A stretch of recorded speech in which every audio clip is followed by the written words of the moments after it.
7 বছর পর বিএনপির বর্ধিত সভা আজ প্রস্তুত হচ্ছে সংসদ ভবনের এলডি হল।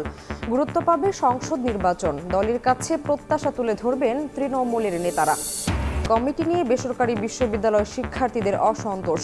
সমস্যা সমাধানে 2 দিনের কর্মসূচি ঘোষণা। এবং ন্যাটোতে যোগ দেওয়ার স্বপ্ন ভুলতে হবে ইউক্রেনকে, মন্ত্রিসভার বৈঠকে বললেন ট্রাম্প। যুদ্ধবিরতির চুক্তিতে পৌঁছাতেও পুতিনকেও ছাড় দেওয়ার আহ্বান।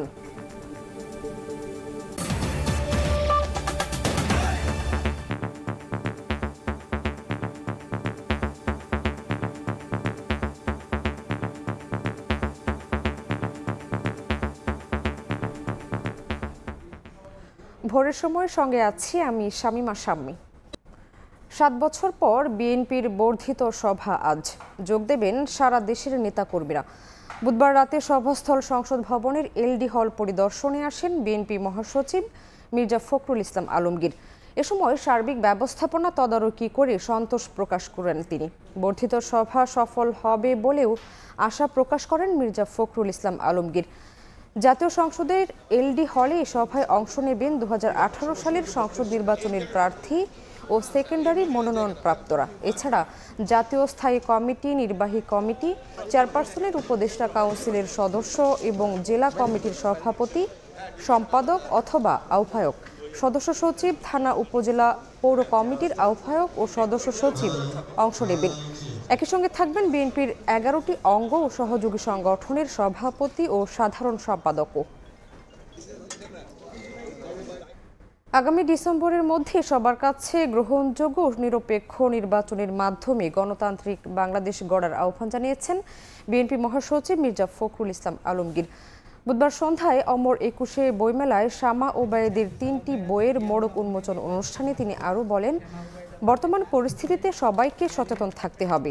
সবার দায়িত্বশীল আচরণের মাধ্যমে জাতীয় নির্বাচনের প্রত্যাশা করে মির্জা ফখরুল আরও বলেন, এ বিষয়ে যাতে কোনো বিভাজন তৈরি না হয় সে বিষয়েও সতর্ক থাকতে হবে। তরুণদের উদ্দেশ্যে বিএনপি মহাসচিব বলেন, ইতিবাচক ভাবতে হবে, নেতিবাচকতা কোনো সুফল আনবে না।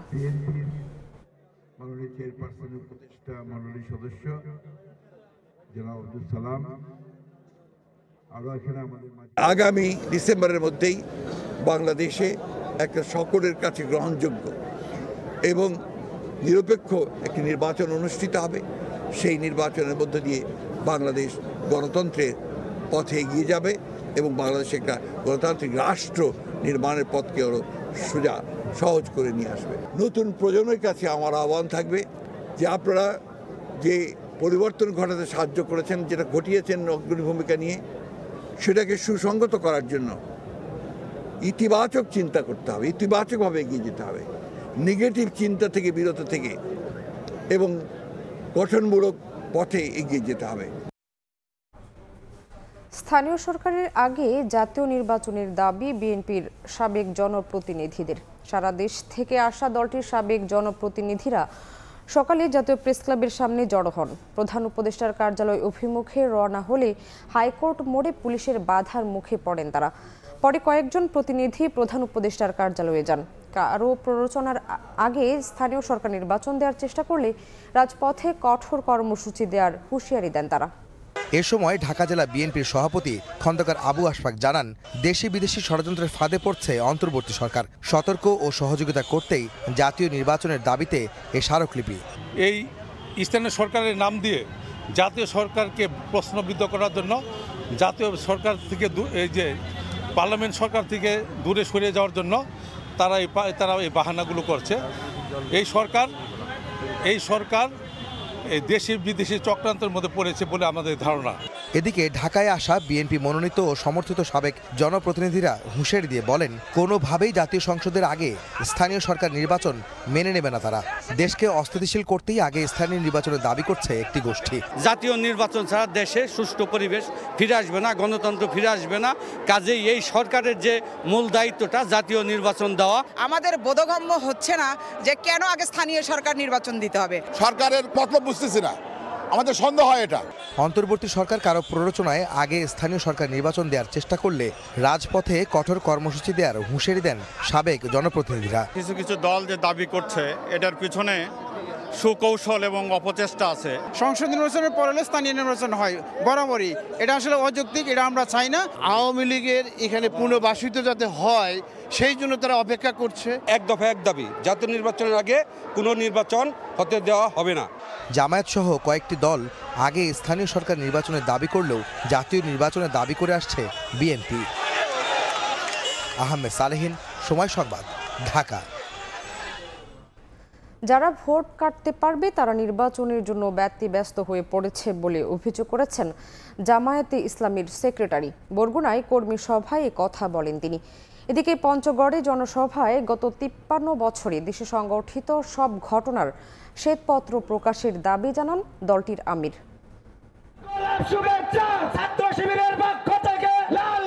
জামায়াতের জনসভা ঘিরে বুধবার সকাল থেকেই উৎসবমুখর পরিবেশ ছিল পঞ্চগড়ে। জেলার বিভিন্ন এলাকা থেকে মিছিল আর স্লোগান নিয়ে নেতাকর্মীরা জড়ো হন চিনিকল মাঠে। দুপুরে জনসভায় প্রধান অতিথির বক্তব্য রাখেন দলটির আমির ডাক্তার শফিকুর রহমান।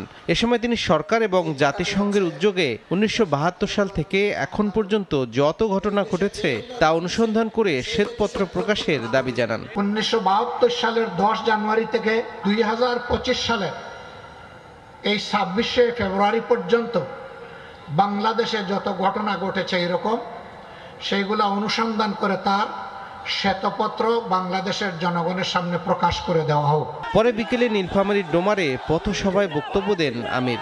আওয়ামী লীগ সরকারের আমলে 2.25 কোটি ভুয়া ভোটারকে বাদ দেওয়ার আহ্বান জানিয়ে জাতীয় নির্বাচনের আগে স্থানীয় নির্বাচনের দাবি পুনর্ব্যক্ত করেন। যেখানে চাঁদাবাজ সেখানে যুদ্ধ। বাংলাদেশ দুর্নীতি এবং দুঃশাসন মুক্ত একটি দেশ না হওয়া পর্যন্ত আমাদের এই যুদ্ধ, এই লড়াই অব্যাহত থাকবে। এদিকে বরগুনায় কর্মী সভায় জামাতের সেক্রেটারি জেনারেল অভিযোগ করে বলেন, যারা ভোট কাটতে পারবে তারা নির্বাচনের জন্য ব্যতিব্যস্ত হয়ে পড়েছে। আমাদের কিছু বন্ধু সংগঠন বলে যে জামাত দেরিতে ইলেকশন চায় না। সেই বন্ধুরা মোটে পাগল হয়ে গেছে, কালকে ইলেকশন দিলে ভালো হয়। আর কারণ কি, যে আমরা তো ভোট কাটতে পারবো না, আমাদের টাকাও নাই, মস্তানও নাই। যাকে টাকার মস্তান আছে তারা তাড়াতাড়ি দাও, আমরা কাটি কুটে ভরে নিই মানে রাখতে। পতিত আওয়ামী লীগ সরকার ও স্বৈরাচারী শেখ হাসিনার মতো নিষ্ঠুর কোনো শাসক জনগণ আর দেখতে চায় না বলেও মন্তব্য করেন জামাত সেক্রেটারি। তৌফিক মাহমুদ, সময় সংবাদ। এ বছরের শেষের দিকে অন্তর্বর্তীকালীন সরকার নির্বাচন আয়োজন করতে যাচ্ছে বলে জানিয়েছেন প্রধান উপদেষ্টা ডক্টর মোহাম্মদ ইউনুস। বুধবার রাষ্ট্রীয় অতিথি ভবন যমুনায় জার্মান সরকারের কমিশনার জারা ব্রুনের সঙ্গে সাক্ষাতে কথা জানান তিনি। অধ্যাপক ইউনুস বলেন, ইউরোপের বৃহত্তম অর্থনীতির সঙ্গে বাণিজ্য ও বিনিয়োগ সম্পর্ক গভীর করার প্রয়াসে জার্মানির সঙ্গে বিশেষ সম্পর্ক গড়ে তুলতে চায় বাংলাদেশ। অন্তর্বর্তীকালীন সরকারের সংস্কার কর্মসূচি বাস্তবায়নে জার্মানির সহযোগিতাও চান ডক্টর মোহাম্মদ ইউনুস। বৈঠকে 3-0 আন্দোলন, সামাজিক ব্যবসা, দারিদ্র্য বিমোচন ও কল্যাণ রাষ্ট্রের ভবিষ্যৎ নিয়েও আলোচনা করা হয়। সামাজিক ব্যবসা ও ক্ষুদ্র ঋণ সম্পর্কে ধারণা নিতে বাংলাদেশ সফর করছেন জার্মান সরকারের কমিশনার জারা ব্রুন। ডক্টর মোহাম্মদ ইউনুসের নেতৃত্বে বাংলাদেশ সমৃদ্ধির পথে এগিয়ে যাবে বলে আশাবাদ ব্যক্ত করেন জার্মান সরকারের কমিশনার।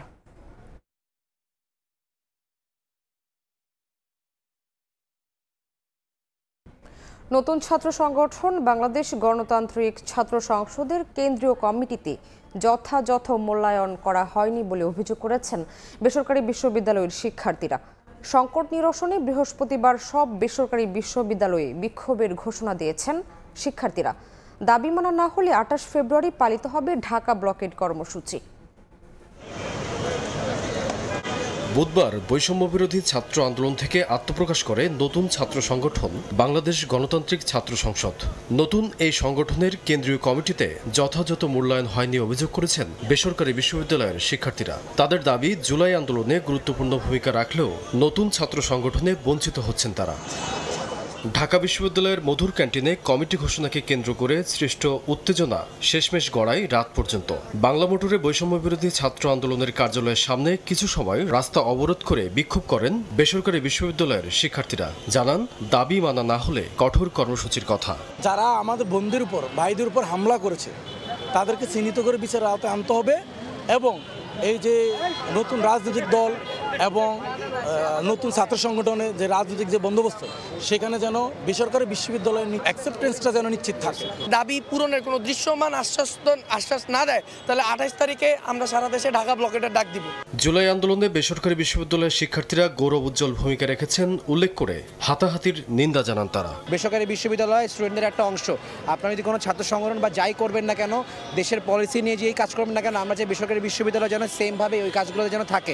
সম্মিলিতভাবে হাসিনা পতনের এক দফা আন্দোলন করা সহযোদ্ধাদের সঙ্গে বিবাদ কোনোভাবেই কাম্য নয় জানিয়ে দ্রুত সমস্যা সমাধানেও দাবি জানান বেসরকারি বিশ্ববিদ্যালয়ের শিক্ষার্থীরা। আমান নবী, সময় সংবাদ, ঢাকা। 3 দফা দাবিতে রাজধানীর তেজগাঁওয়ে প্রধান উপদেষ্টার কার্যালয়ের সামনে অবস্থান কর্মসূচি পালন করেছেন জুলাই গণ অভ্যুত্থানে আহতদের একাংশ। বুধবার দুপুর থেকে কর্মসূচি শুরু করেন তারা। এ সময় আহতদের তালিকার ক্যাটাগরি পুনর্বিন্যাস, সুরক্ষা আইন প্রণয়ন ও সরকারি সেবা প্রাপ্তির হটলাইন চালুর দাবি জানান তারা। এরপর বিকেলে বিক্ষোভের এক পর্যায়ে আন্দোলনকারীরা উপদেষ্টার কার্যালয়ে প্রবেশের চেষ্টা করলে বাধা দেয় আইন শৃঙ্খলা বাহিনীর সদস্যরা। সন্ধ্যা থেকে উপদেষ্টা কার্যালয়ের নিরাপত্তা জোরদারে অতিরিক্ত সেনা সদস্যদের উপস্থিতি লক্ষ্য করা গেছে।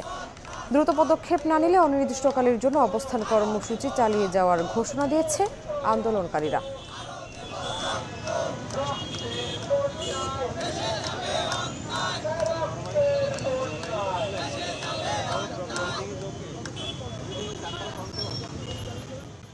সরকার আমাদের বিষয়ে এতটা সিরিয়াসলি চিন্তা করে নাই। সরকার কোনো মতে একটা চিন্তা করে কোনো মতে একটা কাজ করে দিছে, একটা তালিকা করছে, নিজেদের ইচ্ছে মতো একটা ক্যাটাগরি করছে, যার জন্য আজকে আমাদের রাস্তায় এসে বসতে হচ্ছে। এত বড় একটা স্বৈরাচারকে রক্ত দিয়ে গুলি খেয়ে হটাইছি, এখন আমাদেরকে ক্যাটাগরির নামে বিভক্ত করা হচ্ছে। আমার পায়ে এখনো গুলি আছে, হাড্ডি গুঁড়ো করে হয়ে গেছে। এরকম অসংখ্য ভাইরা আছে যাদেরকে সি ক্যাটাগরি দিয়ে রাখছে। আন্দোলন যখন আমরা করেছি তখন তো কোনো ক্যাটাগরি অনুযায়ী করি না ভাই। আইন নিজের হাতে তুলে না নেওয়ার আহ্বান জানিয়েছেন স্বরাষ্ট্র উপদেষ্টা জাহাঙ্গীর আলম চৌধুরী। বুধবার সাফার বাসস্ট্যান্ডে মিনি কোল্ড স্টোরেজ ও খামারি অ্যাপের উদ্বোধনী অনুষ্ঠানে তিনি এই আহ্বান জানান। আইন শৃঙ্খলা পরিস্থিতি নিয়ন্ত্রণে পুলিশের সংখ্যা বাড়ানোর চেষ্টা চলছে জানিয়ে উপদেষ্টা বলেন, অন্যান্য বাহিনীর সংখ্যাও বাড়ানো হবে। অনুষ্ঠানে কৃষি মন্ত্রণালয়ের কর্মকর্তা সহ দেশের বিভিন্ন প্রান্ত থেকে আসা কৃষকরা উপস্থিত ছিলেন।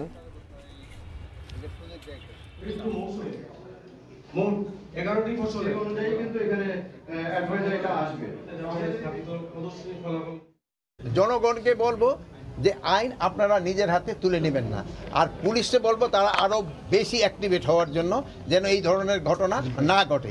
আরেকটা জিনিস, ওই যে আপনি বলছিলেন যে এই এলাকায় আমরা পুলিশের সংখ্যা বাড়ানোর জন্য আমরা চেষ্টা করতেছি। আমরা কিছুদিনের মধ্যে শুধু পুলিশ না, অন্যান্য আইন শৃঙ্খলা বাহিনীর জনসংখ্যা আমরা বাড়াবো। অন্তর্বর্তী সরকারের তথ্য ও সম্প্রচার মন্ত্রণালয়ের দায়িত্ব দেওয়া হয়েছে উপদেষ্টা মাহফুজ আলমকে। তথ্য সম্প্রচার উপদেষ্টার পদ থেকে নাহিদ ইসলাম পদত্যাগ করলে নতুন কে আসছেন এ পদে তা নিয়ে শুরু হয় নানা জল্পনা কল্পনা। সব জল্পনার অবসান ঘটিয়ে সন্ধ্যায় অন্তর্বর্তী সরকারের মন্ত্রণালয়ের দফতর পুনর্বণ্টন করে গেজেট প্রকাশ করা হয়। মাহফুজ আলম বৈষম্য বিরোধী ছাত্র আন্দোলনের অন্যতম সমন্বয়ক। ডক্টর মোহাম্মদ ইউনূসের নেতৃত্বে অন্তর্বর্তীকালীন সরকার গঠিত হলে প্রথমে মাহফুজ আলম প্রধান উপদেষ্টার বিশেষ সহকারী হিসেবে নিয়োগ পান। পরে শপথ নেন উপদেষ্টা হিসেবে, কিন্তু তাকে এতদিন কোনো দফতর দেওয়া হয়নি। নাহিদ ইসলাম পদত্যাগ করায় ডাক, টেলিযোগাযোগ ও তথ্য প্রযুক্তি মন্ত্রণালয় প্রধান উপদেষ্টার অধীনে থাকবে। আওয়ামী রাজনীতির সঙ্গে সম্পৃক্ত খুলনার বিভিন্ন ইউনিয়ন পরিষদের চেয়ারম্যান আত্মগোপনে থাকায় জরুরি সেবা বঞ্চিত হচ্ছেন নাগরিকরা। এসব ইউনিয়নের কোথাও সরকারি কর্মকর্তা, আবার কোথাও প্যানেল চেয়ারম্যানকে ভারপ্রাপ্ত হিসেবে দায়িত্ব দেওয়া হলেও বাড়েনি কাজের গতি। নিয়ামুল হোসেন কোচির ছবিতে আব্দুল্লাহ আল মামুন রুবেলের প্রতিবেদন। সম্প্রতি খুলনার বটিয়াঘাটা উপজেলার জলমা ইউনিয়ন পরিষদে সকাল 11টায় গিয়ে দেখা যায় সেবা প্রত্যাশীদের ভিড়। তবে চেয়ারম্যানের দায়িত্বে থাকা প্যানেল চেয়ারম্যান দেবব্রত মল্লিকের রুমে তালা ঝুলছে। ইউনিয়নের চেয়ারম্যান বিধানচন্দ্র রায় আত্মগোপনে থাকায় তাকে দায়িত্ব দেওয়া হয়েছিল। জানা যায় গত 15 দিন ধরে আত্মগোপনে রয়েছেন তিনিও। ফলে নাগরিকদের জন্মমৃত্যু নিবন্ধন, নাগরিক সনদপত্র, ওয়ারিশান সনদের মতো জরুরি সেবা পেতে পড়তে হচ্ছে ভোগান্তিতে। বারবার এসে ফিরে যাচ্ছি, আমার কাজটাও হচ্ছে না। হঠাৎ করে একদিন আসলো, ওই দিন অনেক চাপ পড়ে যায়, কারোরটা সই হয়, কারোরটা আবার সই হয় না। 3-4 দিন আসে বললো যে এমুক দিন আসো, অমুক দিন আসো, এমুক তারিখ দেয়। এর জন্য আমাদের একটু সমস্যা হয়, ভোগান্তি, চেয়ারম্যান নাই। শুধু এই ইউনিয়ন নয়, সরকার পতনের পর নানা অনিয়মের অভিযোগ ও মামলার আসামি হওয়ায় আওয়ামী লীগের রাজনীতির সঙ্গে জড়িত জেলার 68 ইউনিয়নের মধ্যে অন্তত 24 জন আত্মগোপনে আছেন। এসব ইউনিয়নের কোথাও সরকারি কর্মকর্তা, আবার কোথাও প্যানেল চেয়ারম্যানকে ভারপ্রাপ্ত হিসেবে দায়িত্ব দেয়া হলেও বাড়েনি কাজের গতি, বেড়েছে ভোগান্তি। এমন চিত্র খুলনা বিভাগের বেশিরভাগ জেলায়, বিশেষ করে বাগেরহাট, ঝিনাইদহ, কুষ্টিয়ায় আওয়ামী লীগের রাজনীতির সঙ্গে সম্পৃক্ত আত্মগোপনে থাকা চেয়ারম্যানের সংখ্যা বেশি। চেয়ারম্যান চলে যাওয়ার পর থেকে এখন ইউনিয়নের মানুষ আসলে বিভ্রান্তির মধ্যে রয়েছে। টোটাল ইউনিয়ন পরিষদ সেবার মান অনেকটাই ভঙ্গুর হয়ে পড়েছে। চেয়ারম্যান না থাকলে কাজটা কে করবে, আর যাদের দায়িত্বে দেওয়া তারা কেউ এখানে থাকে না। চেয়ারম্যানরা আত্মগোপনে থাকায় কাজের গতি কমার কথা স্বীকার করছেন ইউনিয়ন পরিষদ সংশ্লিষ্টরাও। যাচ্ছে তো আমরা এখানে বসে কাউকে চিনি না বা করতে পারি না, এটা জনপ্রতিনিধিরাই পারে। সেই কাজগুলো আমাদের একটু বাধাগ্রস্ত হচ্ছে। জনগণের একটু সমস্যা হয়, কারণ অনেক দৌড়দৌড়ি, অনেক কাজের উপজেলায় বেশিরভাগই কাজ থাকে চেয়ারম্যান মহোদয়ের, সে দেখতে একটু সমস্যা হচ্ছে। আর নাগরিক সেবা নিশ্চিত করতে প্রশাসক নিয়োগ আরও বাড়ানোর পরামর্শ নাগরিক নেতাদের। নির্বাচন যতদিন না হবে ততদিন এখানে প্রশাসক নিয়োগ করা উচিত। এদের মাধ্যমে যদি করা হয় তাহলে এইটার এক ধরনের এটার নিয়মতান্ত্রিকতা রক্ষা করা যেতে পারে। স্থানীয় সরকার বিভাগ বলছে, চেয়ারম্যানদের অনুপস্থিতি কিংবা অন্য কোনো কারণে নাগরিক সেবার গতি কমে গেলে ব্যবস্থা নেওয়া হচ্ছে। নাগরিক যেই সেবাটা সেটা সঠিকভাবে পাওয়া যাচ্ছে না, সেটি যদি আমরা জানতে পারি, সেটি সংশ্লিষ্ট জেলা প্রশাসক এবং সরাসরি আমার জায়গা থেকে ইউনোর মাধ্যমেও সেই বিষয়গুলো খোঁজ খবর নিয়ে কিন্তু প্রয়োজনীয় ব্যবস্থা নিতে পারবো। খুলনা বিভাগের 10 জেলায় 580টি ইউনিয়ন পরিষদে সম্প্রতি 95 জন প্রশাসক নিয়োগ দেওয়া হয়েছে। আব্দুল্লাহ আল মামুন রুবেল, সময় সংবাদ, খুলনা।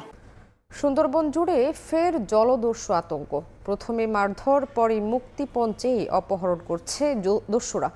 তাদের অত্যাচার আর নির্যাতনের ভয়ে পেশা ছাড়ছেন জেলেরা। গত 2 মাসে আশানুরূপ পাস পারমিট না পাওয়ায় বন বিভাগের রাজস্ব আয় কমছে আশঙ্কাজনক হারে। প্রশাসন বলছে, জেলেদের নিরাপত্তা ও সুন্দরবন দস্যুমুক্ত করতে কাজ চলছে। মাহমুদ হাসানের পাঠানো তথ্য, ছবি নিয়ে রিপোর্ট। সাগর ও সুন্দরবনে মাছ আর কাঁকড়া আহরণে জীবন জীবিকা নির্ভর করে কয়েক লাখ মানুষের। সমুদ্রে মৎস্য সম্পদ আহরণ করে দেশের অর্থনীতিকে সমৃদ্ধ করে তুলছেন জেলেরা। 2018 সালে 1 নভেম্বর দস্যুমুক্ত সুন্দরবন ঘোষণা হওয়ায় বেশ ভালোই চলছিল জেলে মহাজনদের জীবন। কিন্তু দীর্ঘ 7 বছর পর আবারও নতুন করে সুন্দরবনে দাপিয়ে বেড়াচ্ছে দয়াল, শরীফ, আসাবুর ও মজনু সহ প্রায় 6টি জলদস্যু বাহিনী। বনের মধ্যে জেলে দেখলেই অস্ত্রের মুখে মুক্তিপণ দাবিতে অপহরণ করছে তারা। মুক্তিপণের টাকা না দিলে জেলে বহরে চালায় লুটপাট, হামলা ও মারধর সহ নানা অত্যাচার, নির্যাতন। গত 6 মাসে সাগর ও সুন্দরবনের পূর্ব রেঞ্জ থেকে শতাধিক জেলে অপহরণের ঘটনা ঘটে। গত 26 জানুয়ারি দুবলাচর থেকে 15 জেলে অপহরণের পর মোটা অঙ্কের বিনিময়ে জিম্মি দশা থেকে 10 জেলে ফিরে আসলেও এখনও 5 জন দস্যুদের জিম্মায়। এর মধ্যে কোস্টগার্ডের অভিযানে অস্ত্রসহ কয়েক দস্যুকে আটক করা হয়। কিন্তু দস্যু আতঙ্কে অনেকেই সুন্দরবন কেন্দ্রিক পেশা ছেড়ে দিয়েছেন।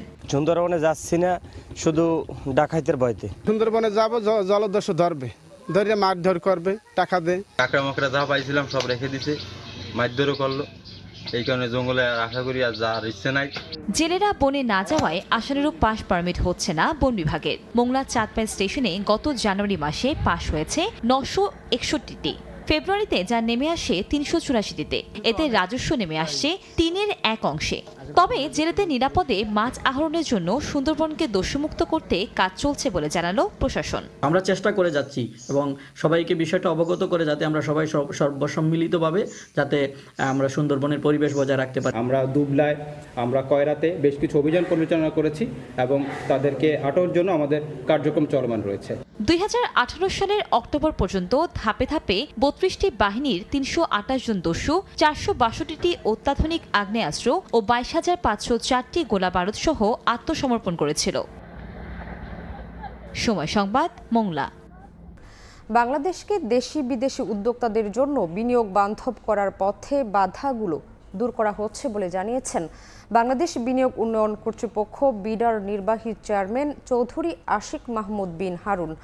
বুধবার সন্ধ্যায় রাজধানীর একটি হোটেলে Bangladesh German chamber of commerce and industry BGCCI আয়োজিত এক আলোচনা সভায় বিনিয়োগকারীদের তিনি এই আশ্বাস দেন। এ সময় উপস্থিত ছিলেন রপ্তানি উন্নয়ন ব্যুরো ইপিবির ভাইস চেয়ারম্যান মোহাম্মদ আনোয়ার হোসেন।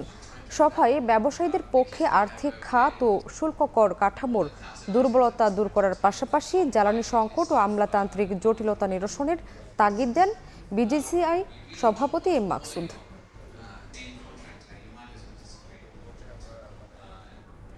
বাংলাদেশ পাকিস্তানের মধ্যে ব্যবসায়িক সম্পর্কের পাশাপাশি দুদেশের জনগণের সম্পর্ক এগিয়ে নিতে পাকিস্তান সরকার কাজ করছে বলে মন্তব্য করেছেন বাংলাদেশে নিযুক্ত দেশটির high commissioner HE Syed Ahmed Maruf. বুধবার বিকেলে Rangpur chamber of commerce and industry মিলনায়তনে আমদানি রপ্তানিকারকদের সঙ্গে মত বিনিময় সভায় তিনি এই কথা বলেন। জানান শুল্কমুক্ত পাকিস্তানি পণ্য বাংলাদেশে রফতানি করতে দেশটির সরকারের সঙ্গে আলোচনা করা হবে।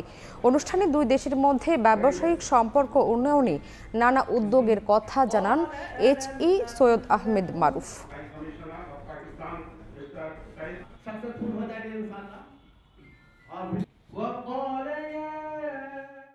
We discussed some ideas about, this tax-free export of Pakistani goods to Bangladesh. I think those things need to be, discussed at the government level, and at appropriate forum, we will certainly be engaging with the Bangladesh government to see if we can, do something about it. But all in all, I'm so happy. The things are going up. Things are looking up for both our countries in economic, trade, people-to-people, cultural. Ramzan সামনে রেখে চাহিদা থাকায় হিলি বন্দর দিয়ে বেড়েছে ছোলা, বুট, বাদাম, খেসারির ডাল সহ নিত্য পণ্যের আমদানি।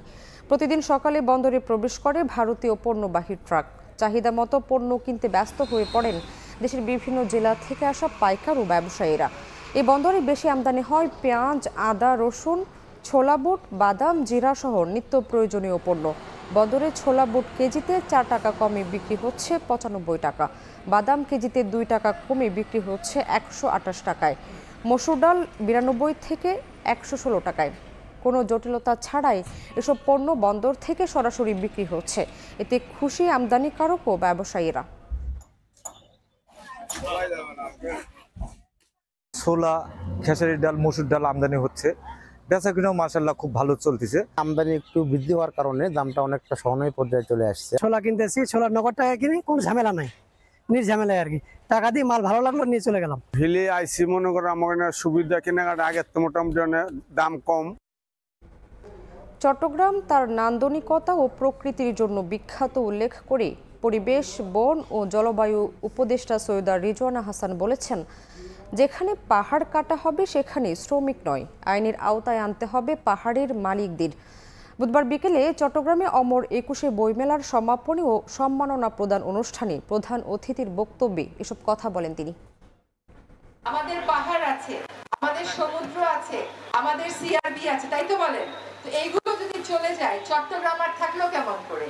যেটুকু পাহাড় আছে এটা কিন্তু আমাদের সকলের দায়িত্ব বাঁচানো। এবং ডিসি মহোদয় একটা কাজ ভালো করেছেন, চট্টগ্রাম শহরটাকে উনি 6টা জোনে ভাগ করেছেন। সেই জোনে এক একটা করে কমিটি কাজ করবে। যেখানেই কোনো পাহাড় কাটা হবে উনাকে খবর পৌঁছানো হবে। উনার দায়িত্ব কিন্তু এবার থেকে মালিকের বিরুদ্ধে মামলা করা এবং মালিককে সত্যিকার অর্থে গ্রেফতার করা এবং আইনের মুখোমুখি করা।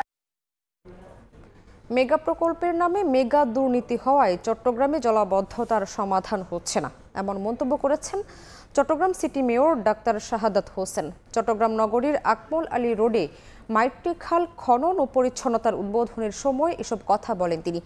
মেয়র জানান, সবাই মিলে নগরবাসীর টাকা লুটপাট করেছে, জলাবদ্ধতা নিরসনে কেউই কাজ করেনি। পরে খালের নানা স্থান পরিদর্শন করেন মেয়র। স্কেভেটর দিয়ে তোলা হয় খালির মাটি। জানানো হয়, জলাবদ্ধতা নিরসন প্রকল্পে আওতায় 36টি খাল ছাড়া 21 খাল খননের কাজ করছে চট্টগ্রাম সিটি কর্পোরেশন।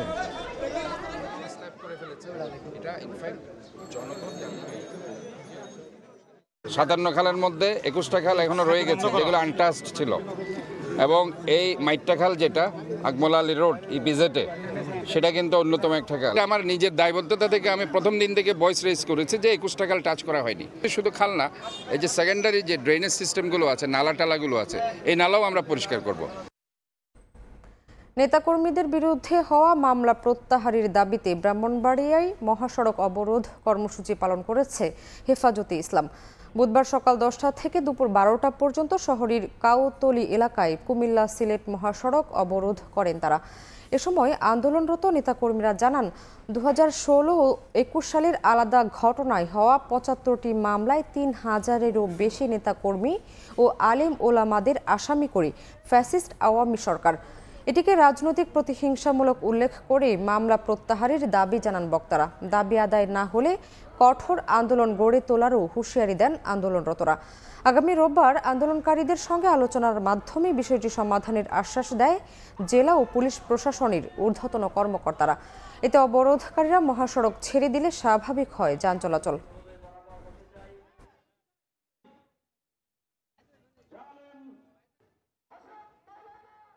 সুস্পষ্ট বক্তব্য হলো আগামী 1 সপ্তাহের ভেতরে আমরা মামলা প্রত্যাহার চাই। মামলা প্রত্যাহার গ্যারান্টি না দেন, মনে রাখবেন এই আন্দোলন কোথায় গিয়ে গড়ায় একমাত্র আল্লাহ ছাড়া কেউ বলতে পারবে না। আমাদের ফাইনাল রিপোর্ট যে মামলাগুলো হয়েছে অনতিবিলম্বে সেই মামলাগুলো দেখে আমাদের অব্যাহতি দিতে হবে। কাঁচা সড়কে পথ চলতে হচ্ছে বছরের পর বছর। কি বর্ষা কি শুষ্ক মৌসুম, সবসময়ই ভোগান্তি নিয়ে যাতায়াত করছেন ঝিনাইদহের গ্রামীণ জনপদের বাসিন্দারা। জেলার প্রায় অর্ধেক গ্রামীণ সড়ক এখনও পাকা হয়নি। স্থানীয় সরকার প্রকৌশল বিভাগ বলছে গ্রামীণ সড়ক পাকাকরণের কাজ চলমান। লোটাস রহমান সোহাগের রিপোর্ট। শৈশব কৈশোর পেরিয়ে জীবন সায়নে উপনীত হলেও এলাকার সড়কগুলোর উন্নয়ন না দেখে নিজের হতাশার কথা বলছিলেন ঝিনাইদহ সদরের খাজুরা এলাকার রাহেলা বেগম। ছোটকালে তো কাদা পানির মধ্যে বেড়াইছি, এখন বুড়ো হয়ে গেলাম তাও সে কাদা পানি ছাড়াইল না। সদর হরিণাকুণ্ডু শৈলকুপা মহেশপুরের কয়েকটি এলাকায় ঢুকলেই চোখে পড়বে এমন বাস্তবতা, যেখানে মানুষের যাত্রাপথ এখনই নির্ভর করে কাদাধুলোর উপর। রোদ বৃষ্টি ধুলোবালি হিসেব করে চলতে হয় এ পথের যাত্রীদের। বর্ষা মৌসুমে ভোগান্তি বাড়ে কয়েক গুণ। বৃষ্টিতে কাদা পানিতে একাকার হয়ে যায় পথ। স্কুল কলেজগামী শিক্ষার্থীরা পড়েন চরম ভোগান্তিতে। এছাড়া এলাকার কেউ অসুস্থ হয়ে পড়লে তাকে নিয়ে দুর্ভোগে পড়েন স্বজনরা। বৃষ্টির সময় ঝামেলি, এই শুকনো সময় আসলে ঝামেলি। এখন এই যে ধুলোবালির সময় এখন আমাদের পথে এই ধুলোবালিতে করতে হয়, ক্ষতি হয়। রাস্তায় কাদা পানি হয়, সে সমস্ত তো সব ঘর ধরে ওঠে, চলাফেরা তো কষ্ট হয়। এই মেন রাস্তায় একটু খোপে কাঁচা থাকার কারণে পুরো এলাকার লোকের সমস্যা। উন্নয়নের ক্ষেত্রেও কিন্তু এক ধরনের বৈষম্য এখানে রয়ে গেছে। এই বৈষম্য নিরসন হওয়া দরকার। অর্ধেক মানুষ সড়ক ব্যবহার করবে পাকা সড়ক, আর অর্ধেক মানুষ কাঁচা সড়ক ব্যবহার করবে, এটা আসলে হতে পারে না। এলজিডি বলছে জেলার কাঁচা সড়কগুলো অগ্রাধিকার ভিত্তিতেই পাকা করা হবে। ঝিনাইদহ জেলার প্রায় যতগুলো রাস্তা আমাদের গেজেটভুক্ত আছে তাই প্রায় অর্ধেকটা এখন পর্যন্ত কাঁচা। যেভাবে আমাদের গ্রামীণ অবকাঠামো উন্নয়নের কাজ চলমান আছে, আগামী কয়েক বছরের ভিতরে যে আপনি যে দুর্ভোগের কথা বললেন, এই দুর্ভোগ আর থাকবে না। স্থানীয় সরকার প্রকৌশল বিভাগের দেওয়া তথ্য মতে জেলার 6 উপজেলায় মোট গ্রামীণ সড়ক রয়েছে 5646 কিলোমিটার। এর মধ্যে এখনও কাঁচা 2668 কিলোমিটার। লোটাস রহমান সোহাগ, সময় সংবাদ, ঝিনাইদহ। চিনি উৎপাদনের জন্য চালু হলেও এখন মদ বেচে লাভের মুখ দেখছে চুয়াডাঙ্গার কেরু অ্যান্ড কোম্পানি। কাচের বোতলে বিক্রি করা মদের চাহিদা বাড়ায় চলতি অর্থবছরের ফেব্রুয়ারি পর্যন্ত প্রায় 250 কোটি টাকা আয় করেছে প্রতিষ্ঠানটি। আশা বছর শেষে মুনাফা ছাড়াবে 100 কোটি টাকায়। চুয়াডাঙ্গা প্রতিনিধি মাহফুজ মামুনের তথ্য ও ছবি নিয়ে রিপোর্ট। রবার্ট কেরু নামের ব্রিটিশ নাগরিকের উদ্যোগে 1938 সালে চুয়াডাঙ্গার দর্শনায় গড়ে ওঠে Keru and company Bangladesh limited. স্বাধীনতার পর থেকে এটি পরিচালনা করছে বাংলাদেশ চিনি ও খাদ্য শিল্প কর্পোরেশন। চিনিতে লোকসান হলেও সম্প্রতি মদ বিক্রি করে প্রতিষ্ঠানটি লাভের মুখ দেখছে। গেল অর্থ বছরে 400 কোটি টাকা আয়ের ধারাবাহিকতায় চলতি বছর শেষে ভালো মুনাফার আশা তাদের। ডিস্টিলারি বিভাগ থেকেই মূলত বেশি লাভের মুখ দেখা যাচ্ছে বলে জানান প্রতিষ্ঠানটির কর্মকর্তারা। বাজারে ইতিমধ্যে প্রায় 2,38,000 বোতল আমরা সরবরাহ করেছি এবং কাস্টমারদেরকে আমরা এর রিভিউ নিয়েছি। অটোমেশনের বোতল কীভাবে প্রোডাক্ট হয় তারা সেটা দেখছে। তারা অটোমেশনে উৎপাদিত লিকারের কোয়ালিটি ভালো বলে আমাদেরকে বলছে। গেল বছরের 20 ফেব্রুয়ারি কেরু অ্যান্ড কোম্পানির ডিস্টিলারি বিভাগ অটোমেশন পদ্ধতিতে মদ উৎপাদন শুরু করে। এই পদ্ধতিতে প্রায় 2.5 লাখ বোতল মদ উৎপাদন হয়েছে। মেশিনের ব্যবহারে উৎপাদন বাড়ছে বলে জানান প্রতিষ্ঠানটির কর্মীরা। অটোমেশন চালুর কারণে আমাদের প্রোডাকশন বৃদ্ধি পেয়েছে এবং আমরা অধিক মুনাফা অর্জন করছি। রেমিটেন্সও বাড়ছে, লভ্যাংশ আমরা তার 5% পাচ্ছি। আমরা ব্যাপক পরিসরে উৎপাদন করে বাজারের চাহিদা পূরণ করতে পারছি খুব অল্প সময়ের মধ্যে। সম্প্রতি কক্সবাজার ও কুয়াকাটায় 2টি মদ বিক্রয় কেন্দ্র চালু করেছে কেরু অ্যান্ড কোম্পানি। চিনি ছাড়াও হ্যান্ড স্যানিটাইজার, ভিনেগার ও জৈব সার উৎপাদন করে থাকে রাষ্ট্রায়ত্ত এই প্রতিষ্ঠানটি। সময় সংবাদ, চুয়াডাঙ্গা। চট্টগ্রামে পরীক্ষামূলকভাবে শুরু হয়েছে স্মার্ট নাইট মার্কেটের কার্যক্রম। চট্টগ্রাম সিটি কর্পোরেশনের উদ্যোগে বুধবার রাতে আগ্রাবাদে স্মার্ট নাইট মার্কেটের উদ্বোধন করেন city mayor doctor Shahadat Hossain. উন্নত বিশ্বের আদলে নগরীর হকারদের পুনর্বাস ও নিরাপত্তা নিশ্চিতে এই উদ্যোগ বলে জানান তিনি আরও জানান, হকাররা স্মার্ট নাইট মার্কেটের নির্দিষ্ট একটি স্থানে শৃঙ্খলার মধ্যে পরিচালনা করতে পারবেন তাদের ব্যবসা। সেখানে থাকবে সুপরিকল্পিত ব্যবস্থা, পর্যাপ্ত জায়গা, বিদ্যুৎ সংযোগ সহ অন্যান্য সুযোগ সুবিধা। চট্টগ্রামকে একটি যানজটবিহীন, পরিচ্ছন্ন ও স্বাস্থ্যকর নগরী হিসেবে গড়ে তোলার লক্ষ্যে এই উদ্যোগ বলেও জানান চট্টগ্রাম সিটি মেয়র। চর বিষয়ক মন্ত্রণালয় প্রতিষ্ঠার দাবি জানিয়ে মানববন্ধন ও গণসংলাপ করেছেন কুড়িগ্রামের চরাঞ্চলের মানুষ। বুধবার দুপুরে ভুরুঙ্গামারী উপজেলা শহরে মানববন্ধন করেন তারা। পরে শিলখুড়ি ইউনিয়নের কাইজারচরের দুধকুমার নদীর পাড়ে সন্ধ্যা পর্যন্ত চলে সংলাপ।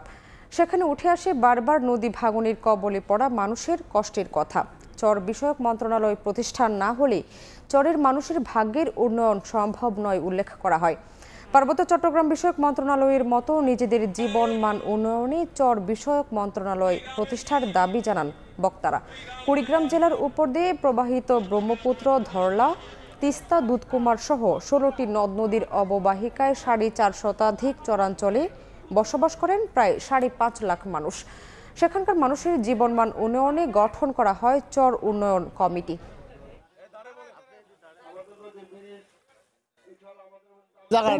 না ভাঙে এই ব্যবস্থাটা আপনারা করে দেবেন। ভাঙা চূড়া না করতে হয় এবং সুস্থ সুন্দরভাবে বসবাস করতে পারি, এইটাই আমার শেষ কাম্য। আমার বাড়ি 12বার ভাঙছে, জায়গা জমি সব শেষ, নদী নিয়ে গেছে। চর মন্ত্রণালয়ের মাধ্যমে দেখা যাবে যে চরের উন্নয়নের জন্য বাজেট বরাদ্দ হবে এবং এই বাজেট বরাদ্দ হলে কিন্তু সারা বাংলাদেশের এই চরের উন্নয়নগুলি হবে। এরা যদি উন্নতি না হয় তাহলে কুড়িগ্রামে মানুষের কখনোই আমরা দারিদ্র্যই থাকবো। আপনারা দেখেন যেটা মঙ্গার পরীক্ষাগার বানিয়েছে কিছু কিছু ডিপার্টমেন্ট, এবং আমরা চাই এখানে মঙ্গা নিয়ে নাড়াচাড়া হয়, কিন্তু মঙ্গা ভালো হয় না। কক্সবাজারে তারুণ্যের উৎসব উপলক্ষে অনুষ্ঠিত হয়েছে ক্যারিয়ার টক শীর্ষক সেমিনার। একটি হোটেলের হলরুমে ILOর সহযোগিতায় এনরুট ফাউন্ডেশনের বাস্তবায়নে দিনব্যাপী এই সেমিনারের আয়োজন করে কক্সবাজার জেলা প্রশাসন। এতে জেলার প্রায় 8 শতাধিক শিক্ষার্থী অংশ নেন। এনরুট ফাউন্ডেশনের চেয়ারম্যান মোহাম্মদ তারিকুল হকের সভাপতিত্বে অনুষ্ঠানে প্রধান অতিথি ছিলেন কক্সবাজার জেলা প্রশাসনের অতিরিক্ত জেলা প্রশাসক রুমেল শর্মা। আরও ছিলেন ILOর national programme manager M Navid আকবর।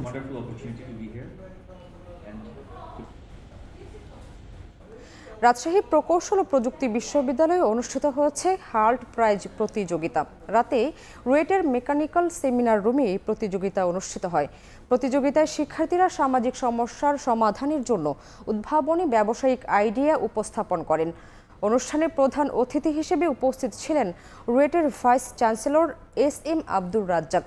আয়োজকরা জানান, শিক্ষার্থীদের উদ্ভাবনী ও টেকসই ব্যবসায়িক পরিকল্পনা উপস্থাপনে গুরুত্বপূর্ণ ভূমিকা রাখবে এই আয়োজন।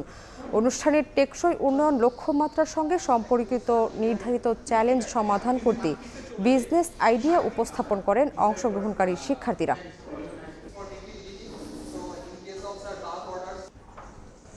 মেহেরপুরে ক্ষতিকর বালাইনাশকের ব্যবহার বাড়ছে দিন দিন। পোকামাকড় ও রোগবালাই দমনে একসঙ্গে মেশানো হয় কয়েকটি কীটনাশক। এরপর তা ব্যবহার করা হচ্ছে ফসলের ক্ষেতে। বিশেষজ্ঞরা বলছেন এতে সাময়িকভাবে সফল হলেও দীর্ঘমেয়াদী নেতিবাচক প্রভাব পড়বে ফসল উৎপাদনে। এছাড়া কৃষকের স্বাস্থ্য ঝুঁকিও তো রয়েছে। বিন ইয়ামিন রিপোর্ট। কৃষক আনিসুজ্জামান শুভ ফসলের পোকামাকড় ও রোগবালাই দমনে 5টি বালাইনাশক একসাথে একটি পাত্রে ঢেলে দিচ্ছেন। এর মধ্যে 2টি কীটনাশক ও 3টি ছত্রাকনাশক। পানির সঙ্গে ওষুধগুলো মিশিয়ে তা দেয়া হচ্ছে একটি মেশিনে, পরে তা স্প্রে করা হয় পেঁয়াজ খেতে। কৃষকরা বলছেন ফসলের রোগবালাই দমনে এভাবে কয়েকটি বালাইনাশক একসঙ্গে মিশিয়ে বছরের পর বছর ফসলে স্প্রে করছেন তারা। এতে ফসলকে পোকামাকড় ও ছত্রাকের আক্রমণ থেকে রক্ষা করা যায়। রোগবালাই দমনে সফল হওয়ায় পুরো জেলায় এমন ককটেল বানানোর প্রবণতা বাড়ছে দিনকে দিন। জমির ভিতরে যদি আপনার একাধিকবার যদি ঘোরাফেরা করা যায়, ওই পেঁয়াজের গাছগুলো ভেঙে যায়। ক্ষতির দিকটা চিন্তা ভাবনা করে আর এর পার্শ্ব প্রতিক্রিয়া একসাথে দিলে পরে আমরা ইতিপূর্বে যে বছরগুলোতে চাষ করেছি সেরকম ক্ষতি হয়নি, বরং পেঁয়াজ ভালো ছিল। কোনো কৃষি কর্মকর্তার পরামর্শে নয়, স্থানীয় বালাইনাশক ব্যবসায়ী ও বিভিন্ন কোম্পানির পরামর্শে এই ককটেল তৈরি করছেন কৃষকরা। জানেন না তার ক্ষতিকর প্রভাব। যদিও কৃষি কর্মকর্তাদের দাবি কয়েকটি বালাইনাশক দিয়ে ককটেল তৈরিতে নিরুৎসাহিত করা হচ্ছে কৃষকদের। পরামর্শ দেয় যে এইটা দেন এইটা দেন, সারের দোকানে যায় পুরা বিভিন্ন বীজ দিয়ে দেয়, যেইগুলো দিলে আপনাদের ফসল ভালো হবে। সময় বাঁচে, পরিশ্রম কম হয়। প্রত্যেকে যারা পেঁয়াজ চাষ করে তারা সবাই দেয়। কখনই একটা কেমিক্যালের সাথে একটা কেমিক্যাল মিশিয়ে এখানে স্প্রে করা বা দেয়া যাবে না। এতে করে পোকামাকড় রেজিস্ট্যান্স হয়ে যাবে, ওই ডোজে কাজ করবে না এবং ফসলের ক্ষতি হবে। তবে এভাবে বিভিন্ন ধরনের বালাইনাশক একত্রে মেশালে সরাসরি প্রভাব পড়তে পারে মানুষের শরীরে। বন্ধ্যাত্ব, শ্বাসকষ্ট, এমনকি ক্যান্সারের ঝুঁকি বাড়তে পারে বলছেন রসায়ন বিশেষজ্ঞরা। আর প্রাণীবিদরা বলছেন এর প্রভাবে কার্যকারিতা হারাবে ওষুধগুলো, যার দীর্ঘমেয়াদী ক্ষতিকারক প্রভাব পড়বে ফসল উৎপাদনে।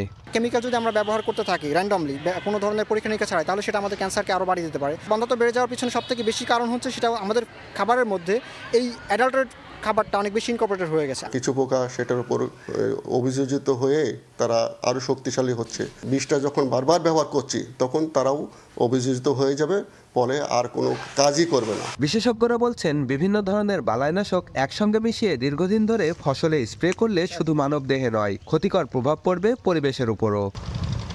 বেন ইয়ামিন, সময় সংবাদ, মেহেরপুর। জরাজীর্ণ হয়ে পড়ে আছে যশোরের ব্লক সুপারভাইজার তথা উপসহকারী কৃষি কর্মকর্তাদের বাসভবন কাম অফিসগুলো। 2 যুগেরও বেশি সময় ধরে অফিসগুলো বন্ধ থাকায় কৃষক যেমন কাঙ্ক্ষিত সেবা থেকে বঞ্চিত হচ্ছেন, তেমনি নানা সমস্যায় ভুগছেন কৃষি কর্মকর্তারাও। কৃষি বিভাগ বলছে ভবনগুলো সংস্কার ও পুনর্নির্মাণের জন্য দফায় দফায় ঊর্ধ্বতন কর্তৃপক্ষকে জানানো হয়েছে। এরই মধ্যে 2-1টি ইউনিয়নে কাজও শুরু হয়েছে। যশোর থেকে আবুল কালাম আজাদের ছবি ও জুয়েল মৃধার তথ্য নিয়ে রিপোর্ট। জরাজীর্ণ এই ভবনগুলো একসময় জমজমাট থাকত কৃষকের পদচারণায়। ফসলের রোগবালাই প্রতিরোধে সকাল সন্ধ্যা কাছে পেতেন ব্লক সুপারভাইজার তথা উপসহকারী কৃষি কর্মকর্তাদের। কিন্তু সেই সুযোগ সুবিধা এখন অতীত। দীর্ঘদিন সংস্কারের অভাবে ব্লক সুপারভাইজারদের বাসভবন কাম অফিসগুলোর এ জীর্ণ দশা। জেলার বিভিন্ন ইউনিয়নে থাকা এই অফিসগুলোর ভবনের পলেস্তারা খসে গেছে, ভেঙে গেছে দরজা জানালা। এসব ভবনে বসবাসের পাশাপাশি কৃষি কর্মকর্তারা কৃষকদের পরামর্শ সহ সহজেই সার, বীজ সহ অন্যান্য কৃষি উপকরণগুলো সরবরাহ করতেন। কিন্তু সংস্কারের অভাবে এই অফিসগুলো বন্ধ হতে থাকে। 2 যুগেরও বেশি সময় ধরে এই অফিসগুলো বন্ধ থাকায় ইউনিয়ন পরিষদের একটি কক্ষে অফিস করছেন কৃষি কর্মকর্তারা। এতে কৃষক যেমন কাঙ্ক্ষিত সেবা থেকে বঞ্চিত হচ্ছেন, তেমনি নানা সমস্যায় ভুগছেন কৃষি কর্মকর্তারাও। শত চেষ্টা করে ব্লক সুপার পার্কে আমরা পাই না। আমাদের এলাকায় ইউনিয়ন পরিষদে এই অফিসটা না থাকাতে আমাদের উপজেলায় 25 কিলো দূর একটা যেতে গেলে একটা লোকের জন কামাই, এদিকে গাড়ি ভাড়া সব মিলিয়ে আমরা অনেক ক্ষতির মধ্যে। এখানে থাকতো তাহলে সার্ভিসগুলো এখানে এনে সহজে আমরা এখান থেকে বিতরণ করতে পারতাম, এতে কৃষকদের জন্য খুবই সুবিধা হতো। কোয়ার্টারটা যদি চালু থাকতো তাহলে আমরা 24 ঘন্টা কৃষকের সেবা দিতে পারতাম। এদিকে কৃষি বিভাগ বলছে ভবনগুলো সংস্কার ও পুনর্নির্মাণের জন্য দফায় দফায় ঊর্ধ্বতন কর্তৃপক্ষকে অবহিত করা হয়েছে। আমরা সময়ে সময়ে প্রায় প্রতি মাসেই আমরা বিভিন্নভাবে এস্টিমেট করে উপজেলা ইঞ্জিনিয়ারের সহায়তা এস্টিমেট করে এটা পুনর্নির্মাণ এবং মেরামতের জন্য আমরা তাগাদা দিয়ে আসছি। কৃষি বিভাগের তথ্য মতে যশোর জেলায় মোট 86টি ব্লক সুপারভাইজার অফিস ছিল। সময় সংবাদ, যশোর। ভোর থেকেই ঝিনাইদহে জমজমাট পাইকারি সবজি বাজার। রোজার আগে দাম কিছুটা কম থাকায় স্বস্তিতে ক্রেতারা। এই মুহূর্তে সদরের নতুন হাটখোলা এলাকায় আছেন সহকর্মী লোটাস রহমান সোহাগ। বিস্তারিত জানতে সরাসরি যুক্ত হচ্ছি তার সঙ্গে। সকাল থেকে ঝিনাইদহ শহরের নতুন হাটখোলা সবজি বাজারে কিন্তু সবজি বেচাকেনা জমে উঠেছে। এখানে সদর সহ বিভিন্ন উপজেলা থেকে কৃষকরা তাদের উৎপাদিত সবজি নিয়ে সকাল থেকে আসতে শুরু হয়েছে এবং একটু পরেই কিন্তু বেলা বাড়ার সাথে সাথে কিন্তু পুরো দমে কিন্তু সবজি বেচাকেনা শুরু হবে। আজকে আমরা সকালে এসেছি, যে এসে কৃষক এবং স্থানীয় ব্যবসায়ীদের সাথে কথা বলে যেটা জানতে পেরেছি যে সবজি বাজার কিছুটা দাম কিন্তু গত সপ্তাহে বেড়েছে। গত সপ্তাহের থেকে বা গত দিনের থেকে কিছুটা সবজি দাম বেড়েছে। সরবরাহ বেশি হওয়ার কারণে, সরবরাহ কম এবং চাহিদা বেশি হওয়ার কারণে কিন্তু সবজি বাজারের যে দাম সেটা বেড়েছে বলে স্থানীয় কৃষক এবং ব্যবসায়ীরা বলছে। আজকের বাজার দর যদি আমি আপনাদেরকে একটু জানিয়ে রাখি, যে আজকে যে বাজার কৃষক যে বাজার সেটা পাইকারি যে বাজার সেটা বিক্রি হচ্ছে বেগুন প্রতি কেজি 40 টাকা কেজি বিক্রি হচ্ছে। পাতাকপি আজকে বিক্রি হচ্ছে 10 টাকা প্রতি পিস। এছাড়া টমেটো প্রতি কেজি পাইকারি বিক্রি হচ্ছে 10 টাকা করে। আর কুমড়া এই কুমড়া বিক্রি হচ্ছে 20 টাকা কেজি দরে। এছাড়া উচ্ছে বিক্রি হচ্ছে 70 টাকা কেজি দরে। পেঁপে বিক্রি হচ্ছে 25 টাকা দরে। এছাড়া শশা বিক্রি হচ্ছে 25 থেকে 30 টাকা। লাউ প্রতি পিস 25 থেকে 30 টাকা করে বিক্রি হচ্ছে। পেঁয়াজ 30 টাকা কেজি আজকে বিক্রি হচ্ছে, যেটা কৃষকরা বলছে। এছাড়া নতুন যে সজিনা এসেছে বাজারে, সেই সজিনাটার দাম কিন্তু আসলে বেশি। কৃষকরা যেটা বলছে, সজিনা কিন্তু 450 টাকা কেজি দরে বিক্রি হচ্ছে। আর যে লেবু দাম কিন্তু প্রতি হালি বিক্রি হচ্ছে 30 থেকে 32 টাকা হালি। এবং আজকে কাঁচামরিচে যেটা দেখেছি, কাঁচামরিচ প্রকারভেদে বিক্রি হচ্ছে 40 থেকে 45 টাকা এবং আলু 17 থেকে 18 টাকা কেজি দরে বিক্রি হচ্ছে। এছাড়া পুঁই ফল যেটা আছে সেটা 20 টাকা কেজি দরে বিক্রি হচ্ছে। তো ব্যবসায়ীরা বলছেন যে যেহেতু রমজান, পবিত্র মাহে রমজান উপলক্ষে যে সবজি সহ অন্যান্য যে পণ্য সেটা সরবরাহ যে স্বাভাবিক থাকলেও চাহিদা কিন্তু বেড়েছে। এই চাহিদা বৃদ্ধি হওয়ার কারণে কিন্তু সবজির দাম কিন্তু গত সপ্তাহে এই সপ্তাহে বেড়েছে এবং আগামীতে আরো বাড়তে পারে বলে কৃষকরা, ব্যবসায়ীরা কিন্তু বলছেন যে যেহেতু কৃষক বলছে যে তাদের উৎপাদিত সবজি সরবরাহ স্বাভাবিক রয়েছে, কিন্তু চাহিদা বেশি রয়েছে। চাহিদা বেশি হওয়ার কারণে কিন্তু সবজির দাম আরো বাড়তে পারে। এখানে আমরা যেটা বেগুনের কথা কৃষকরা বলছে, বেগুনের চাহিদা বেশি। সবজির অন্যান্য চাহিদা, বেগুন সহ শশা এগুলোর চাহিদা কিন্তু দিন দিন বাড়ছে। বাড়ার কারণে, চাহিদা বৃদ্ধির কারণে কিন্তু সবজির দাম বাড়বে এবং আগামীতে রমজান উপলক্ষে।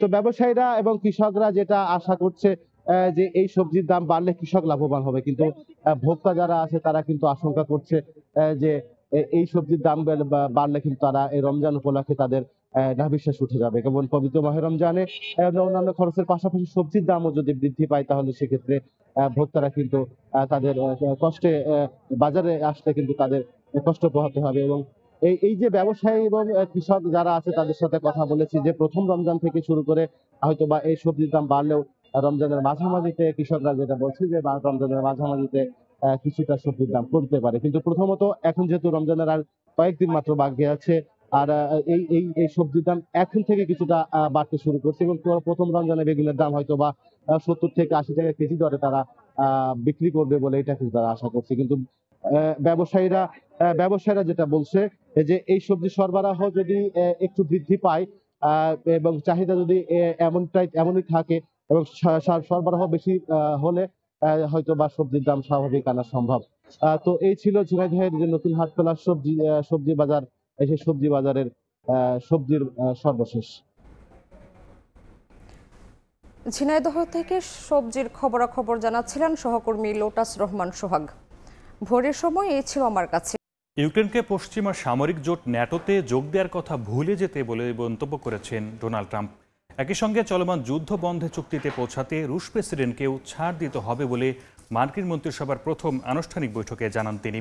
এদিন গাজা ইস্যুতে ট্রাম্প বলেন, উপত্যকাটিতে যুদ্ধবিরতির পরবর্তী ধাপের বিষয়ে সিদ্ধান্ত নেবে ইসরায়েলি। বৈঠকে মার্কিন প্রেসিডেন্ট আরও জানান, শিগগিরই ইউরোপীয় ইউনিয়নের উপর 25% কর আরোপ করতে যাচ্ছে যুক্তরাষ্ট্র। মার্কিন প্রেসিডেন্ট হিসেবে ক্ষমতা গ্রহণের পর বুধবার মন্ত্রিসভার প্রথম আনুষ্ঠানিক বৈঠক করেন ডোনাল্ড ট্রাম্প। খোলামেলা কথা বলেন ইউক্রেন যুদ্ধ, গাজায় সংঘাত ইস্যুতে। নিজের সিদ্ধান্তের কথা জানান বিভিন্ন দেশের ওপর কর আরোপের বিষয়ে। বৈঠকে ট্রাম্প নিশ্চিত করেন শুক্রবার যুক্তরাষ্ট্র সফর করবেন ইউক্রেনের প্রেসিডেন্ট ভলোদিমির জেলেনস্কি। এই সফরেই তিনি ইউক্রেনের মূল্যবান বিরল খনিজ নিয়ে চুক্তি সই করবেন। এই চুক্তির মাধ্যমে যুদ্ধবিধ্বস্ত ইউক্রেনকে দেয়া বিপুল পরিমাণ অর্থ যুক্তরাষ্ট্র ফেরত পাবে বলেও জানান মার্কিন প্রেসিডেন্ট। একই সঙ্গে তিনি বলেন, ইউক্রেনের ন্যাটোতে যোগ দেওয়ার স্বপ্ন ত্যাগ করতে হবে। জোটে যুক্ত হওয়ার পরিকল্পনার কারণেই এই যুদ্ধ শুরু হয়েছিল বলে মন্তব্য করেন ট্রাম্প। তবে ইউক্রেন যুদ্ধ বন্ধে চুক্তিতে পৌঁছাতে ভ্লাদিমির পুতিনকেও ছাড় দিতে হবে বলে জানান মার্কিন প্রেসিডেন্ট। গাজা ইস্যুতেও কথা বলেন মার্কিন প্রেসিডেন্ট। জানান, হামাসের সঙ্গে চুক্তির প্রথম ধাপ শেষ হওয়ার পরে যুদ্ধবিরতি নিয়ে সিদ্ধান্ত নিতে হবে নেতানিয়াহুকে। চুক্তির ভবিষ্যৎ এবং পরবর্তী ধাপ কিভাবে এগোবে তাও ইসরায়েলকেই ঠিক করতে হবে। মন্ত্রিসভার বৈঠকে বিভিন্ন দেশের ওপর আরোপিত কর নিয়েও আলোচনা করেন ট্রাম্প। যুক্তরাষ্ট্র শিগগিরই ইউরোপীয় ইউনিয়নের ওপর 25% কর আরোপ করতে যাচ্ছে বলে নিশ্চিত করেন তিনি। এ বিষয়ে দ্রুত আনুষ্ঠানিক ঘোষণা দেওয়া হবে বলেও জানান মার্কিন প্রেসিডেন্ট। পাশাপাশি তিনি বলেন, কানাডা ও মেক্সিকোর ওপর শুল্ক আরোপের বিষয়ে নেওয়া সিদ্ধান্ত পরিবর্তন করবে না তার প্রশাসন। প্রশাসন থেকে আরও কর্মী ছাঁটাইয়ের হুঁশিয়ারিও দিয়েছেন ট্রাম্প। সম্প্রতি মার্কিন কর্মকর্তাদের কাজের হিসাব চেয়ে পাঠানো ইমেলের প্রসঙ্গ টেনে তিনি বলেন, যারা এখনও সেই মেইলের উত্তরে কিছু জানায়নি তাদের খুঁজে বের করা হবে। এদিন ক্যাবিনেট বৈঠকে মন্ত্রিসভার সদস্যদের সঙ্গে ছিলেন ইলন মাস্কও। ফরহাদ চৌধুরী, সময় সংবাদ। নজিরবিহীন সংকটে মার্কিন সরকারি প্রযুক্তি বিভাগ ইলন মাস্ক নেতৃত্বাধীন ডিপার্টমেন্ট অব গভর্নমেন্ট ইফিসিয়েন্সি বা মার্কিন সরকারি দক্ষতা বিভাগের কঠোর নীতির বিরুদ্ধে এবার একযোগে পদত্যাগ করলেন 21 জন প্রযুক্তি বিশেষজ্ঞ। অভিযোগ, সরকারি ব্যবস্থাকে ধ্বংসের পথে ঠেলে দিচ্ছে ট্রাম্প প্রশাসন। তবে এই ঘটনাকে বড় করে দেখছে না হোয়াইট হাউস। বড় ধাক্কা খেল যুক্তরাষ্ট্রের প্রশাসনিক প্রযুক্তি সংস্থা। মঙ্গলবার হোয়াইট হাউসের ডিজিটাল সার্ভিস থেকে একযোগে পদত্যাগ করলেন 21 জন প্রযুক্তি বিশেষজ্ঞ। ইলন মাস্ক এবং প্রেসিডেন্ট ট্রাম্পের কট্টর সরকারি সংস্কার নীতির প্রতিবাদেই এই পদত্যাগ বলে জানান তারা। ডিপার্টমেন্ট অব গভর্নমেন্ট ইফিসিয়েন্সির নেতৃত্বে সরকারি প্রযুক্তি ব্যবস্থায় চলছে ব্যাপক পরিবর্তন। মাস্কের কঠোর নীতির আওতায় এরই মধ্যে বহু কর্মকর্তা ছাঁটাই হয়েছেন। এতে সরকারি গুরুত্বপূর্ণ প্রযুক্তি ব্যবস্থা দুর্বল হচ্ছে বলে অভিযোগ পদত্যাগকারীদের। জানান, নতুন সরকারি সংস্কার নীতিতে নাগরিকদের ব্যক্তিগত তথ্য ঝুঁকিতে পড়ছে, সেই সঙ্গে ধ্বংস হচ্ছে জনসেবা। আমরা প্রযুক্তির মানুষ, আমরা জনসেবায় এসেছি প্রযুক্তিকে মানুষের কল্যাণে কাজে লাগাতে, সরকারি ব্যবস্থাকে ধ্বংস করতে নয়। কিন্তু আমাদের দক্ষতা ব্যবহার করে জনগণের ক্ষতি হতে দিতে পারি না। মার্কিন সরকারি দক্ষতা বিভাগ যা করেছে আমাদের মূলনীতির পরিপন্থী। এদিকে হোয়াইট হাউস এই গণপদত্যাগকে পাত্তা দিতে নারাজ। প্রেস সেক্রেটারি জানিয়েছেন, সরকারি খরচ কমানো ও দক্ষতা বৃদ্ধির জন্য যে পরিকল্পনা চলছে তা অব্যাহত থাকবে। কিন্তু এই গণপদত্যাগ প্রযুক্তি ব্যবস্থায় এক ভয়াবহ সংকট ডেকে আনতে পারে বলে মনে করছেন বিশ্লেষকরা। এর আগেও সরকারি কর্মীদের বিরুদ্ধে কঠোর অবস্থান নিয়েছেন ইলন মাস্ক। সম্প্রতি সরকারি কর্মকর্তাদের প্রতি সপ্তাহের কাজের বিবরণী জমা দেওয়ার নির্দেশ দেন তিনি। তবে এ নিয়ে বিভ্রান্তি তৈরি হয় প্রশাসনের ভেতরেই। ট্রাম্প প্রশাসনের বেশ কয়েকজন শীর্ষ কর্মকর্তা এই নির্দেশ উপেক্ষার আহ্বান জানান। আমিরুল ইসলাম আলিফ, সময় সংবাদ। ইতালি গৌরবময় অসাধারণ সৌন্দর্যের শহর পিসা। হেলানো টাওয়ারের জন্য শহরটি শতাব্দীর পর শতাব্দী ধরে পর্যটক ও স্থাপত্যবিদদের কাছে অত্যন্ত আকর্ষণীয়। ১১৭৩ সালে টাওয়ারটির নির্মাণ কাজ শুরু হয়। ইতালি প্রতিনিধি মাকসুদ রহমানের তথ্যচিত্রে বিস্তারিত। মানব ইতিহাসের এক অদ্ভুত সুন্দর কিন্তু ত্রুটিপূর্ণ এবং ঝুঁকিময় নির্মাণ শৈলী ইতালির পিসা শহরের বিখ্যাত হেলানো টাওয়ার। ভুলভাবে নির্মিত হলেও অনিন্দ সুন্দর এই টাওয়ারই পিসাকে করেছে বিশ্ববিখ্যাত এবং পর্যটকদের তীর্থস্থান। ১১৭৩ সালে টাওয়ারটির নির্মাণ কাজ শুরু হয়। সে সময় অবশ্য এটি হেলানো ছিল না, কিন্তু তৃতীয় তলার কাজ সম্পন্ন হওয়ার পর অদ্ভুতভাবে টাওয়ারটি হেলতে শুরু করে। পরে বিশেষজ্ঞরা জানান, টাওয়ারটির নির্মাণ শৈলী ছিল ত্রুটিপূর্ণ, মাটি ছিল তুলনামূলক নরম। অস্বাভাবিকভাবে হেলে পড়লেও অদ্ভুতভাবে দাঁড়িয়েছিল টাওয়ারটি। তারপরও স্থাপত্য কর্মীরা তাদের কর্মপরিকল্পনা চালিয়ে যান। নির্মাণ কাজ শেষ হলেও টাওয়ারটি প্রতি বছরই ১.২ মিলিমিটার করে হেলতে থাকে। প্রকৌশলীরাও নাছোড়বান্দা। 2001 সালে আধুনিক প্রযুক্তির সমন্বয়ে তারা 57 মিটার উঁচু এবং প্রায় 14,500 টন ওজনের টাওয়ারটির হেলে পড়া বন্ধ করতে সক্ষম হন। বর্তমানে টাওয়ারটি 4 ডিগ্রি হেলানো অবস্থায় রয়েছে। হেলানো হলেও টাওয়ারটি দেখতে প্রতি বছর ভিড় করেন বিভিন্ন দেশের পর্যটকেরা। এই সুযোগ কাজে লাগাতে অনেক বাংলাদেশীও বসবাস শুরু করেন শহরটিতে। অনেকেই গড়ে তুলেছেন নিজস্ব ব্যবসা প্রতিষ্ঠানও। ইতালি প্রবাসী পিজা আনন্দিত সুন্দর একটা শহর। এখানে প্রতি বছর লাখো টুরিস্ট ঘুরতে আসে। সামার মৌসুমে অনেক বেশি টুরিস্ট হয়। আমরা এখানে ব্যবসায় প্রতিষ্ঠান নিয়ে ভালো আছি। এই শহর প্রাচীন সভ্যতার নিদর্শন হেলেন টাওয়ার এখানে অবস্থিত। প্রচুর দর্শক এখানে আসে এই টাওয়ারের দেখার জন্য। টাওয়ারটা একটা প্রাচীন সভ্যতার একটি নিদর্শন, যেখানে হেলে আছে টাওয়ারটা। এর নির্মাণ শৈলী অত্যন্ত নিখুঁত। বিশ্বের বিভিন্ন প্রান্ত থেকে বিভিন্ন পর্যটক এখানে ঘোরার জন্য আসে। তো আমরা বাংলাদেশি যারা আছি, আমরা বাংলাদেশিরাও এখানে ঘুরতে আসি। এখানে দেখার অনেক কিছু আছে। শহরের ক্যাথিড্রাল স্কোয়ারের তৃতীয় প্রাচীনতম এই টাওয়ারটি নির্মিত হয় রোমান ক্যাথলিক চার্চে ঘণ্টা বাজানোর বেল টাওয়ার হিসেবে। সময় সংবাদ, ইতালি। আয়ারল্যান্ডের রাজধানী ডাবলিনে অনুষ্ঠিত হয়ে গেল অল বাংলাদেশ অ্যাসোসিয়েশন অব আয়ারল্যান্ডের দ্বিবার্ষিক সম্মেলন। গত 2 বছরেরও বেশি সময়ের সফলতা, আগামী নির্বাচনী রোডম্যাপ, গঠনতন্ত্রের সংশোধন সহ বেশ কিছু সিদ্ধান্ত গৃহীত হয়। আয়ারল্যান্ড থেকে সৈয়দ জুয়েলের রিপোর্টে বিস্তারিত। আয়ারল্যান্ডে প্রবাসী বাংলাদেশিদের সরাসরি ভোটে নির্বাচিত বৃহৎ সংগঠন all Bangladeshi association of Ireland আবাই। এই সংগঠন এবারে মেয়াদকালের প্রায় 2.5 বছর শেষ করল। বাংলাদেশের প্রাকৃতিক দুর্যোগে অনুদান থেকে শুরু করে প্রবাসের মাটিতে দেশীয় সংস্কৃতির ধারাকে সমুন্নত রাখতে করেছে বিভিন্ন আয়োজন। পাশাপাশি আয়ারল্যান্ড সরকারের গুরুত্বপূর্ণ ব্যক্তিবর্গের সঙ্গে সভা করে সমাধান করেছে অনেক সমস্যার। স্থানীয় সময় মঙ্গলবার ডাবলিনে হয়ে গেল আবাইয়ের দ্বিবার্ষিক সম্মেলন। সবার সম্মতিক্রমে গঠনতন্ত্র সংশোধন করা হয়। আগামী নির্বাচন নির্ধারিত সময়ের আগেই করার পরিকল্পনার কথাও জানান তারা। ধারাবাহিকভাবে আমরা বিদেশে প্রবাসে বাংলাদেশকে আমরা তুলে ধরতে চাই এই আবাইয়ের সংগঠনের মাধ্যমে, এবং নতুন প্রজন্মকে বাংলাদেশের ব্যাপারে আমরা আসলে বাংলাদেশের কৃষ্টি কালচার তুলে ধরতে চাই। আয়ারল্যান্ডের সরকারের সাথে কথা বলেছি, আমাদের দাবি দাওয়া দেওয়ার জন্য বাংলাদেশের সাথে কথা বলেছি। ইতিমধ্যে অনারি কনসুলার বাংলাদেশে এসেছে। আমরা ইতিমধ্যে এখানে নতুন এমবেসির সাথে কথা বলেছি। আমরা আশা করছি দ্রুতই বাংলাদেশি এমবেসি এখানে আসবে। আবাইয়ের এই সম্মেলনে আমরা 3টি বিষয়ের প্রতি বিশেষ করে আলোকপাত করেছি। আমরা বিগত দিনের কার্যক্রম উপস্থাপন করেছি আয়ারল্যান্ডের মানুষের কাছে।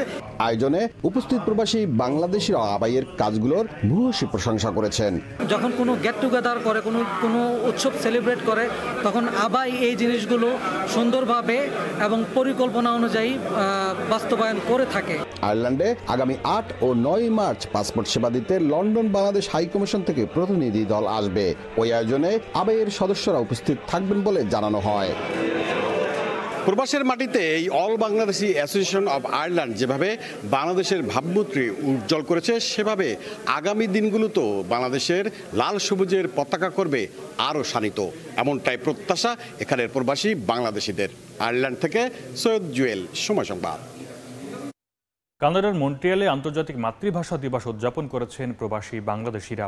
কানাডা বাংলাদেশ সলিডারিটির আয়োজনে অন্যতম আকর্ষণ ছিল দিনব্যাপী বইমেলা। এবার 13তম বইমেলার উদ্বোধন করেন অধ্যাপক ডক্টর সৈয়দ সাখাওয়াত হোসেন। এবার মেলায় মিডিয়া পার্টনার ছিল সময় সংবাদ। কানাডার প্রতিনিধি শরীফ ইকবাল চৌধুরীকে সঙ্গে নিয়ে মন্ট্রিয়াল থেকে হাসানুজ্জামান সাকির রিপোর্ট। কানাডার মন্ট্রিয়ালে প্রবাসী বাংলাদেশিদের অমর 21শে উদযাপন। মেরি অ্যানি স্কুলে অস্থায়ী শহীদ মিনারে ভাষা শহীদদের প্রতি শ্রদ্ধা জানায় মন্ট্রিয়ালের বিভিন্ন সামাজিক সাংস্কৃতিক সংগঠন। এ সময় স্থানীয় জনপ্রতিনিধিরাও উপস্থিত ছিলেন। আন্তর্জাতিক মাতৃভাষা দিবস উপলক্ষে কানাডা বাংলাদেশ সলিডারিটি 13 বছর ধরে আয়োজন করে আসছে বইমেলা। এবারের মেলা উদ্বোধন করেন অধ্যাপক ডক্টর সৈয়দ সাখাওয়াত হোসেন। 21 যে চেতনা, সেই চেতনায় বাংলাদেশ গড়ার জন্য ব্যবস্থা করা, সেই ব্যবস্থা আপনারা যে অগ্রগণী ভূমিকা পালন করছেন, সেই জন্য আমি আমার পক্ষ থেকে আপনাদেরকে ধন্যবাদ জানাই। বইমেলাতে আসলে মনে হয় বাংলাদেশের কোনো এক জায়গায় চলে আসছি। সব কিছু বাংলাদেশি, ছোট্ট একটা বাংলাদেশ গড়ে উঠে এই বইমেলার সময়। বইমেলায় কানাডার মন্ট্রিয়াল, অটোয়া, টরন্টো থেকে অংশ নেন শতাধিক কবি, সাহিত্যিক, শিল্পী। বাংলা সাহিত্যের জনপ্রিয় কবি প্রয়াত হেলাল হাফিজকে স্মরণ করে বইমেলার মঞ্চ উৎসর্গ করা হয়। বৈরী আবহাওয়া ও তীব্র ঠান্ডা উপেক্ষা করে শত শত বইপ্রেমীর অংশগ্রহণে মেলা প্রাঙ্গণ ছিল জমজমাট। আয়োজকরা জানান, বাংলা ভাষা ও সংস্কৃতিকে নতুন প্রজন্মের কাছে তুলে ধরতে তারা সচেষ্ট। দেশ থেকে হাজার মাইল দূরের এই মন্ট্রিয়ালে আমরা এর আগে আরো 12টি একুশের বইমেলা করেছি। আজকে এটি আমাদের 13তম বইমেলা। কানাডা বাংলাদেশ সলিডারিটি মন্ট্রিয়ালের একটি সৃজনশীল সংগঠন শুরু করেছিলাম। আসলে দেশের বইমেলাকে মিস করতাম খুব বেশি, তো ওই জায়গা থেকে আসলে আমি শুরু করেছিলাম। একুশের এই যে রক্ত ঝরা যে মাস, অগ্নি ঝরা যে মাস, চেতনার যে মাস, এটাকে ধারণ করে আমরা এই বইমেলাটাকে এগিয়ে নিয়ে যাচ্ছি।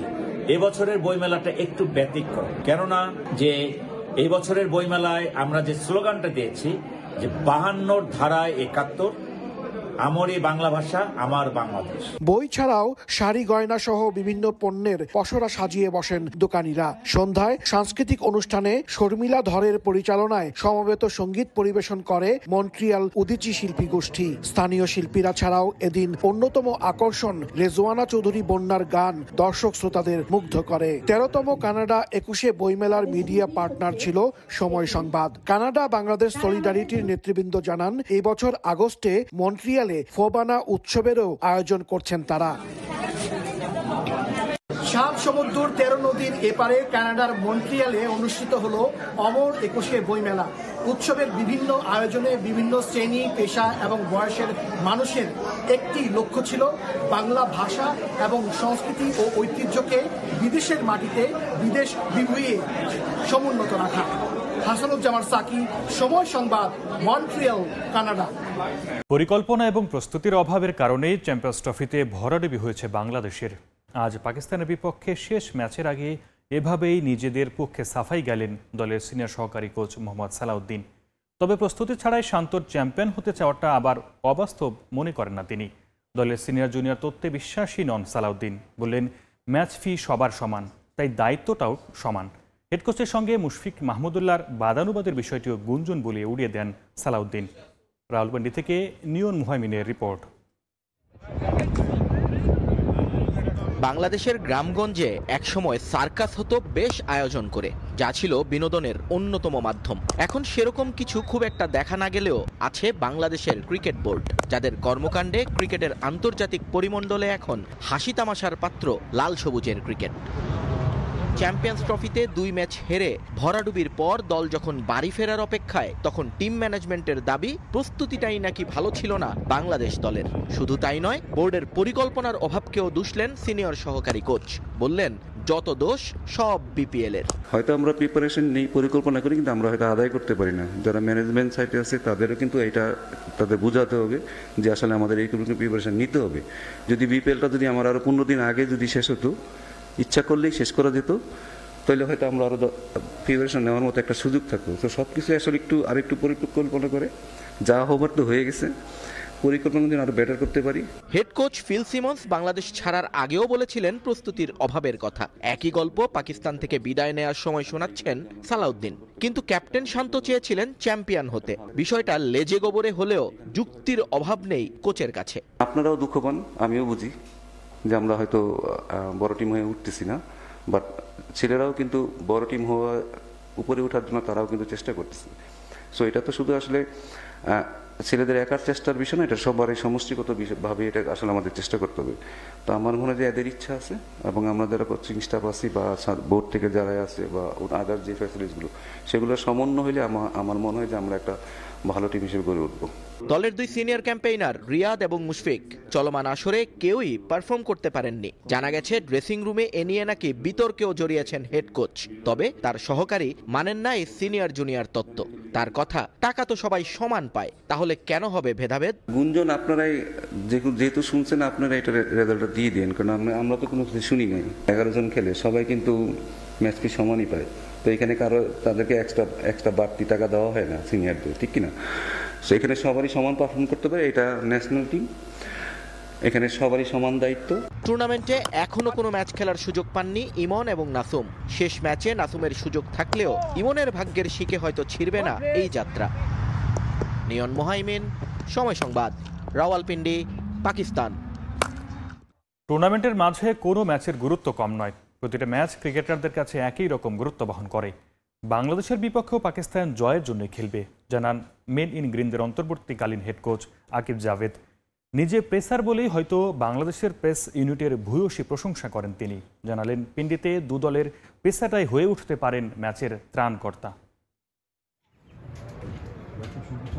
গতির যুদ্ধ, পেসারদের লড়াই, সুইং শো, আপনি যেভাবে চাইবেন সেভাবেই বলতে পারেন এই ম্যাচটাকে নিয়ে। কারণ অন্তত পাকিস্তানি কিংবদন্তি পেসার আকিব জাভেদের চোখে যে এটাই হাইলাইট বাংলাদেশ পাকিস্তান ম্যাচের।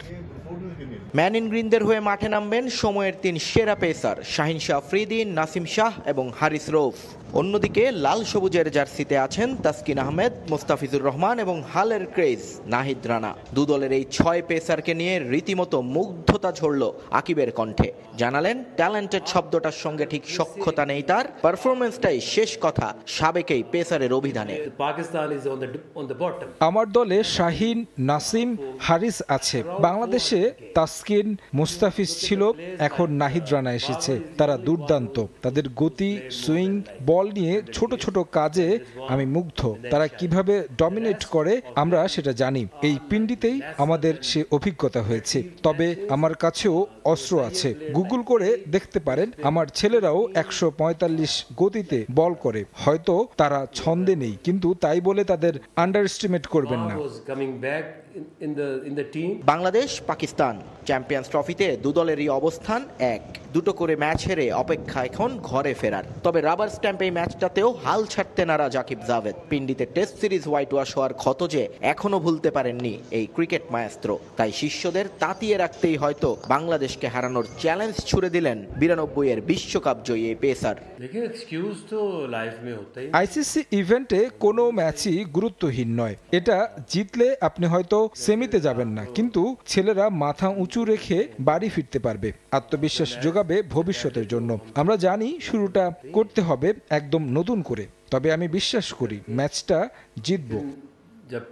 বাংলাদেশ পাকিস্তান ম্যাচ হলেও আকিবকে জবাব দিতে হয়েছে ভারতকে নিয়েও। আইসিসি ইভেন্টে কেন জিততে পারে না পাকিস্তান, এই প্রশ্নে তিনি শোনালেন পুরানো ভাঙা রেকর্ড। ইন্ডিয়া আর পাকিস্তান কি আমি 1992-96-তে পারিনি, এর পরের জেনারেশনও পারিনি। কারণটা জানি না, তবে এখানে মানসিক যে বাধার কথা বলা হয় সেটা আমি বিশ্বাস করি না। ক্রিকেট স্কিলের খেলা, সেখানেই হয়তো ঘাটতি থেকে যায় আমাদের। চ্যাম্পিয়ন্স ট্রফিতে নিজেদের শেষ ম্যাচের আগে অনুশীলন করতে পারেনি পাকিস্তান। বেরসিক বৃষ্টির কারণে গা গরম করেই ড্রেসিং রুমে ফিরতে হয় রিজওয়ান বাবরদের। নিয়ন মোহাইমিন, সময় সংবাদ, রাওয়ালপিন্ডি, পাকিস্তান। চ্যাম্পিয়ন্স ট্রফির গ্রুপ পর্ব থেকে আয়োজক পাকিস্তান ছিটকে গেলেও একেবারে হতাশ নন স্থানীয়রা। পাকিস্তানের সমর্থকরা বলছেন 30 বছর পর আইসিসির ইভেন্টে আয়োজক হতে পারাটাও অনেক সম্মান এবং গৌরবের। তবে বাবর রিজওয়ানদের পারফরমেন্সে যার পর নাই বিরক্ত তারা। পাশাপাশি ভারত না আসায় হতাশা আছে অনেকের মাঝে। রাওয়ালপিন্ডি থেকে নিয়ন মুহাইমিনের রিপোর্ট। 1996 আইসিসি ওয়ানডে বিশ্বকাপ, ভারত শ্রীলঙ্কার সাথে স্বাগতিক হিসেবে ছিল পাকিস্তান। লাহোরের গাদ্দাফি স্টেডিয়ামে ফাইনাল শেষে রানাতুঙ্গার হাতে ট্রফি তুলে দিয়েছিলেন দেশটির তৎকালীন প্রধানমন্ত্রী বেনজির ভুট্টো। শেষবার কোনো বৈশ্বিক আসরের ফাইনাল নিজের দেশে সেবারই দেখেছিল পাকিস্তানিরা। কিন্তু এত আয়োজন যাদের জন্য সেই ক্রিকেটাররাই ব্যর্থ টুর্নামেন্টে টিকে থাকতে। 2 ম্যাচ হেরে গ্রুপ পর্ব থেকেই বিদায় নিয়েছেন রিজওয়ান বাবররা। ঘরের মাঠে নিজের দেশের খেলা দেখা থেকে আবারও বঞ্চিত পাকিস্তানিরা। অনেকের চোখে তাই এটা লস প্রজেক্ট আইসিসির জন্য। যদিও সাধারণ পাকিস্তানিরা ভাবেন না এভাবে। দলকে নিয়ে হতাশা থাকলেও টুর্নামেন্টের সফল আয়োজনে গর্ববোধ করেন তারা। All the countries that are visiting our country for the tournament, they have a good time. It's kind of win-win, like even if Pakistan is out, but still like we're hosting this event. I am upset, but it's alright. There's always the next time. তবে একটা হতাশা ঠিকই আছে মানুষের মনে, সেটা ভারতকে নিয়ে। হাইব্রিড মডেলে না হয়ে পাকিস্তানে আসলে কোহলি রোহিতরা ভালো করতেন বলে মত তাদের। মাঠে বসে কোহলিদের না দেখতে পারাটা তাই পীড়া দিচ্ছে পাকিস্তানি ক্রিকেট ভক্তদের। 29 इयर्स हमने वेट किया और फिर हमारी टीम की सिलेक्शन, परफॉर्मेंस, सारी चीजें बिल्कुल जीरो में यानी कि माइनस में थी। तो उसमें हमें कोई डिसअपॉइंटमेंट नहीं है, ये this is their call, it's their loss जो नहीं आया। वी विश के हम उधर उनके मुल्क में जाते हैं क्रिकेट खेलने, बहुत प्यार मिलता है हमारे प्लेयर्स को। वी विश को वो भी इधर आते हैं, हम उनको खेलता हुआ देख सकते हैं। গ্রুপ এ তে বাংলাদেশের বিপক্ষে ম্যাচ দিয়েই শেষ হবে পাকিস্তান দলের চ্যাম্পিয়ন্স ট্রফি মিশন। এরপর অন্য দলগুলোর খেলা দেখেই দুধের স্বাদ ঘোলে মেটাতে হবে পাকিস্তানিদের। নিয়ন মোহাইমিন, সময় সংবাদ, রাওয়ালপিন্ডি, পাকিস্তান। ব্যক্তিগত আক্রোশ মেটানো আর বিতর্কের বিপিএল আয়োজন করে মেয়াদের প্রথম 6 মাস পার করলেন বিসিবি সভাপতি ফারুক আহমেদ। তার এমন কর্মকাণ্ডে চ্যাম্পিয়ন্স ট্রফিতে ভরাডুবি বাংলাদেশ ক্রিকেট দলের। সংস্কারের নানা বলে আওড়ানো হলেও পাপন পরবর্তী সময়ে কোনো পরিবর্তন দেখছে না ক্রিকেট সংশ্লিষ্টরা। ফারুক আহমেদের ওলটপালট পরীক্ষা নিরীক্ষার ফল পাচ্ছে দেশের ক্রিকেট। সভাপতির ক্ষমতা নিয়ে 6 মাসে কেবল বিতর্কের জন্ম দিচ্ছেন এই সাবেক ক্রিকেটার। ব্যক্তিগত আক্রোশ মেটাতে হাতুরু সিংহেকে যখন তাড়ালেন তখন চ্যাম্পিয়ন্স ট্রফির বাকি ছিল না 4 মাসও। শুধু হেড কোচ নয়, অপ্রয়োজনীয় কারণে কোচিং স্টাফেও আনেন বড় পরিবর্তন। আক্রোশের শিকার সাবেক কম্পিউটার অ্যানালিস্টও। নিয়ম ভাঙার অভিযোগ তোলা হলেও চাকরি হারানোর আসল কারণটা এখনো অজানা মহাসিন শেখের। বিসিবি যে কোনো অভিযোগ তুলতে পারে, তবে বাস্তবতা হচ্ছে তাদের একটা অজুহাত দরকার ছিল আমার চুক্তি শেষ করার। দলের বাজে পারফরমেন্সে অ্যানালিস্টকে বরখাস্ত করার নজির বিরল। আর এটা যদি কারণ হতো তাহলে আমার টার্মিনেশন লেটারে তা উল্লেখ করেনি কেন? কোচিং স্টাফে নিজের ক্ষোভ মিটিয়ে এরপর বিপিএল কনসার্টের নামে অপ্রয়োজনীয় আর ব্যয়বহুল ইভেন্ট আয়োজন করেন ফারুক আহমেদ, যেখানে পাকিস্তানি শিল্পী 3.5 কোটি টাকা পারিশ্রমিক পেলেও টিকিট থেকে আয় হয়নি 1.5 কোটিও। এরপর স্মরণকালের সবচেয়ে বিতর্কিত বিপিএল আয়োজনের কৃতিত্বটাও নতুন সভাপতির। বিপিএল গভর্নিং কাউন্সিলের সব দায়িত্ব নিজের কাছে রেখে দল দিয়েছেন বিতর্কিত সব মানুষদের। তাতে দেশের ক্রিকেটের ভাবমূর্তি তো নষ্ট হয়েছেই, ক্ষতি হয়েছে চ্যাম্পিয়ন্স ট্রফির প্রস্তুতিরও। বিপিএলটা যদি আমার আরো 15 দিন আগে যদি শেষ হতো, ইচ্ছা করলেই শেষ করা যেত, তাহলে হয়তো আমরা আরো প্রিপারেশন নেওয়ার মতো একটা সুযোগ থাকতো। তো সবকিছু আসলে আরেকটু পরিকল্পনা করে যা হবার তো হয়ে গেছে, পরিকল্পনা আরো বেটার করতে পারি। ফারুক আহমেদের প্রথম বিপিএল এর পর ঢাকা প্রিমিয়ার লিগেও পারিশ্রমিক নিয়ে ভুক্তভোগী ক্রিকেটাররা গত আসরের তুলনায় অনেক কম টাকায় এবার খেলবেন লোকাল খেলোয়াড়রা। সবকিছু প্রেক্ষাপট পরিবর্তন, আমি অনেক কম নিয়ে খেলতেছি, তো এখানে ম্যাক্সিমাম সবার 20% লেসে খেলতেছে। এটা আসলে 1-2 জন তা না, সবাই। রাজনৈতিক পট পরিবর্তনের পর থেকে বিসিবি বন্দী হয়ে আছে হাতে গোনা 2-3 জনের হাতে। বোর্ডে যোগ্য লোক আনার কথা বললেও 6 মাসেও তা বাস্তবায়ন করেননি ফারুক আহমেদ। কেন করছেন না সে প্রশ্ন তুলেছেন ক্রিকেট সংশ্লিষ্টরা। এতই কি সংকট হয়ে গেল যে 4-5 জন দিয়ে ক্রিকেট বোর্ড চলতে হবে? ক্রিকেট বোর্ড একটা থাকবে, ক্রিকেট বোর্ডের স্ট্রাকচার আছে, কনস্টিটিউশন আছে, এই অনুযায়ী ইন্টারিম ইলেকশন করতে পারে। এই জিনিসগুলো যদি না করে এটা ক্রিকেটের জন্য খুব খারাপ হয়। পাপন পরবর্তী সময়ে সংস্কারের স্বপ্ন দেখেছিল দেশের ক্রিকেট প্রেমীরা। বিতর্কিত বিপিএল শেষে চ্যাম্পিয়ন্স ট্রফিতে এমন ভরাডুবি নতুন করে ভাবাচ্ছে তাদের। সাব্বির মিথুন, সময় সংবাদ। তামিম ইকবালের চাওয়াতে আবাহনী ছেড়ে মোহামেডানে নাম লিখিয়েছেন মোহাম্মদ সাইফুদ্দিন। ডিপিএলের সেরা ছন্দে ফিরে অধিনায়কের আস্থার প্রতিদান দিতে চান এই অলরাউন্ডার। চট্টগ্রাম সিটি কর্পোরেশনের 21 সম্মাননা স্মারক পেয়েছেন তামিম ইকবাল। এদিন চট্টগ্রামে সেই পদক গ্রহণ করার কথা থাকলেও জাতীয় দলের সাবেক অধিনায়ক মিরপুরে হাজির মোহামেডানের প্রথম অনুশীলনে। বরিশালকে back to back BPL champion করা ড্যাশিং ওপেনার এবার আটঘাট বেঁধেই নেমেছেন মোহামেডানকে লম্বা সময় পর শিরোপা এনে দিতে। বিপিএল ফাইনালের পর প্রথমবারের মতো ব্যাট হাতে মাঠে ফিরে দীর্ঘ সময় ব্যাটিং অনুশীলন করেন তামিম। অনুশীলনের ফাঁকে নতুন দলের সতীর্থ ও অফিসিয়ালদের সঙ্গে সেরেছেন আলোচনা। বাড়তি নজর রেখেছেন মোহাম্মদ সাইফুদ্দিনের দিকে। তার চাওয়াতে লম্বা সময় আবাহনীতে খেলা সাইফ যোগ দিয়েছেন মোহামেডানে। যখন কুমিল্লা ভিক্টোরিয়ান্সে ছিল তখন থেকে আসলে উনি আমাকে ট্রাস্ট করে বিদায় হয়তো আমাকে নিয়েছে মোহামেডানে। ওনার একক প্রচেষ্টায় ওনাই বলাতে আমাকে হয়তো বা মোহামেডান নিয়েছে, এটা আমি মনে করি। একটা প্লেয়ারকে যখন একটা ক্যাপ্টেন চিনবে, ইউজ করতে পারলে প্রপারলি, তাহলে ওই প্লেয়ার থেকে ম্যাক্সিমাম পারফরমেন্সটা আদায় করে নিতে পারবে। গেলবার বিপিএল চ্যাম্পিয়ন ফরচুন বরিশালের হয়ে খেলা সাইফুদ্দিন এবার রংপুর রাইডার্সের জার্সিতে ঠিকঠাক মেলে ধরতে পারেননি নিজেকে। প্রথমে নির্বাচকদের বিবেচনায় থাকলেও চোখে পড়ার মতো পারফর্ম না করায় সুযোগ হয়নি চ্যাম্পিয়ন্স ট্রফিতে। ওয়ানডে ক্রিকেট থেকেও দূরে দীর্ঘদিন। এই ফরম্যাটে সবশেষ আন্তর্জাতিক ম্যাচ খেলেছিলেন 2021 সালে। জানিয়ে আক্ষেপ আছে তারও, তাই এবার ডিপিএল কে নিয়েছেন বড় চ্যালেঞ্জ হিসেবে। না, অবশ্যই আমি আসলে not up to the mark. আমি আমার পারফরমেন্স নিয়ে নিজে হ্যাপি না। ব্যাটে বলে আরও ভালো করা যেহেতু হয়নি, আসলে যেটা চলে গেছে সেটা নিয়ে চিন্তা করতে লাভ নেই। এখন আমাদের জন্য অনেক ডুয়োর ডাই বলাই যায়। ডিপিএলটা ভালো খেলা, কারণ নাহলে আবার তাকিয়ে থাকতে হবে নেক্সট সিজনের জন্য। ইনশাআল্লাহ চেষ্টা করবো, ভালো প্রিপারেশন নিচ্ছি। গেল বছরগুলোতে ঢাকা প্রিমিয়ার লিগে একক আধিপত্য ছিল ঢাকা আবাহনীর। একটানা বেশ কয়েকটি শিরোপা জিতেছে আকাশী নীলরা। তবে এবারের চিত্রটা ভিন্ন। মুশফিক মাহমুদুল্লাহ তামিমদের নিয়ে শক্তিশালী দল গঠন করেছে মোহামেডান, তাই শিরোপার দিকে চোখ রাখতে চান সাইফুদ্দিন। ফরচুন বরিশালের ছায়া টিম মোহামেডান অনেক বছর ধরে চ্যাম্পিয়নের স্বাদ পায়নি। তো ইনশাআল্লাহ চেষ্টা করবো এবার আমার হাত ধরে হোক বা আরও যারা আছে সবার কন্ট্রিবিউশন সেটা দিয়ে এবার যাতে শিরোপা ঘরে তুলতে পারি। আগামী 3 মার্চ থেকে শুরু হওয়ার কথা ঢাকা প্রিমিয়ার লিগের নতুন মৌসুম। তামিম হোসেন, সময় সংবাদ, ঢাকা। বিদ্রোহ করা প্রথম সারির ফুটবলারদের ছাড়া সংযুক্ত আরব আমিরাতের বিপক্ষে ব্যর্থ বাংলাদেশ। গোলে মিসের মহড়ায় প্রথম প্রীতি ম্যাচে 3-1 গোলে হেরেছে পিটার বাটলারের দল। পেনাল্টি থেকে বাংলাদেশের পক্ষে একমাত্র গোলটি করেছেন অধিনায়ক আফিদা। দুবাই থেকে মাকসুম আলম খানের ম্যাচ রিপোর্ট।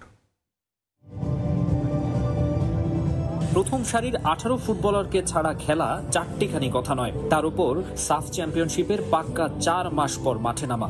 একেবারে ফ্রেশ টিম নিয়ে র্যাঙ্কিংয়ে 16 ধাপ এগিয়ে থাকা সংযুক্ত আরব আমিরাতের মুখোমুখি 132 নম্বরে থাকা দল বাংলাদেশ। উচ্চতা, ফিটনেস, গতি সব দিক থেকে এগিয়ে আমিরাতের মেয়েরা। তবুও দক্ষিণ এশিয়ার সেরা দলের তকমাধারীরা আগ্রাসী ঢঙে শুরু করে, কিন্তু এলোমেলো আক্রমণে কাজের কাজ হয়নি। ভাগ্যও ছিল না পক্ষে। আইরিনের শট থেকে বল ফেরে পোস্টে লেগে। কিন্তু নিজেদের মাঠে ভুল হয়নি আমিরাতি নারীদের। 18 মিনিটে এলিজাবেথের শট ঠেকাতে ব্যর্থ গোলকিপার ইয়ারজান। 1-0 পিছিয়ে পড়ে বাংলাদেশ। সমতায় ফিরতে মরিয়া সফররতদের হতাশ করে 28 মিনিটে ব্যবধান দ্বিগুণ করেন জর্জিয়া। গ্যালারির গোটা বিশেক বাংলাদেশি সমর্থকদের আনন্দের উপলক্ষ আসে 34 মিনিটে। পেনাল্টি থেকে স্কোর লাইন 2-1 করেন অধিনায়ক আফিদা। বিরতির পর নতুন উদ্যমে মাঠে নামে পিটার বাটলারের দল। তবে দ্বিতীয়ার্ধের শুরুতে একাধিক সুযোগ পেয়েও কাজে লাগাতে পারেননি সুলতানা রিপারা।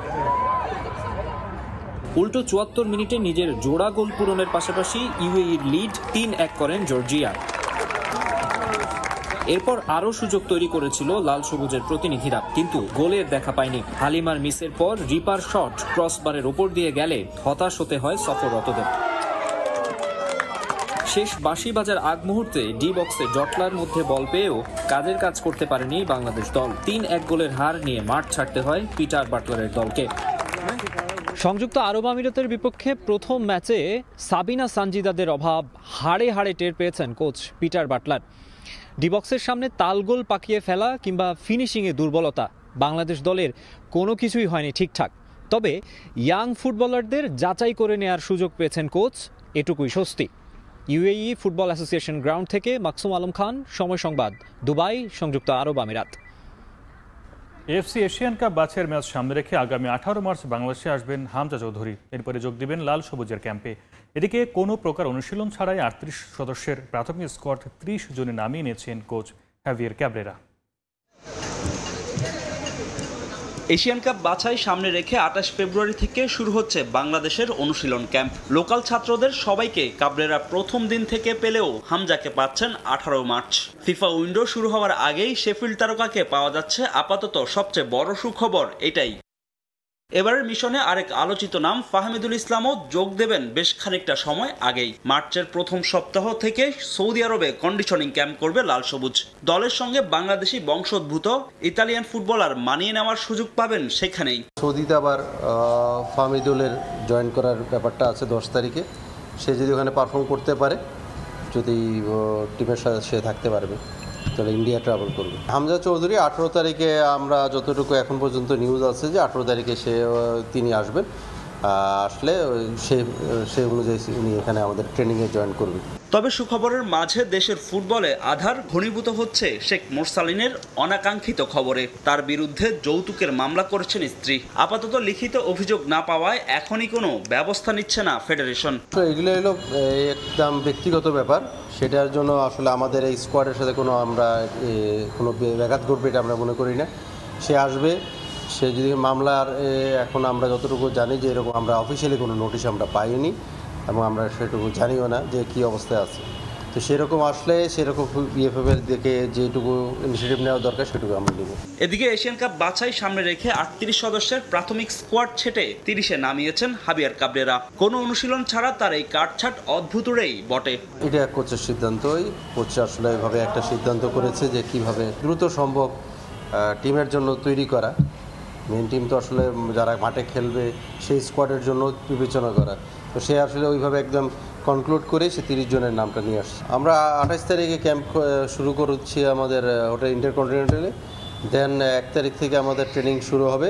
আপাতত আমাদের মাথায় হলো যেটা রয়েছে সেটা হলো বসুন্ধরা কিংস এরিনায়। বাংলাদেশ পর্ব শেষ করে 5 মার্চ কন্ডিশনিং ক্যাম্পের জন্য সৌদি আরবে উড়াল দেবে কাবরেরা বাহিনী। সেখানে অন্তত 2টি প্রস্তুতি ম্যাচের আয়োজনের চেষ্টায় আছে বাফুফে। এরপর দেশে ফিরে 20 মার্চ ভারতে যাবে লাল সবুজ।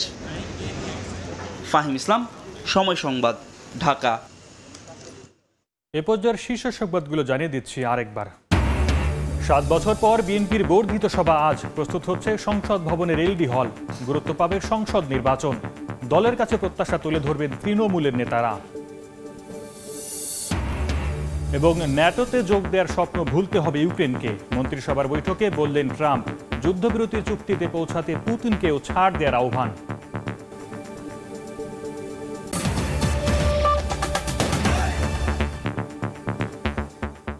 এই ছিল ভোরের সময়ে। সঙ্গে থাকুন সময়ের।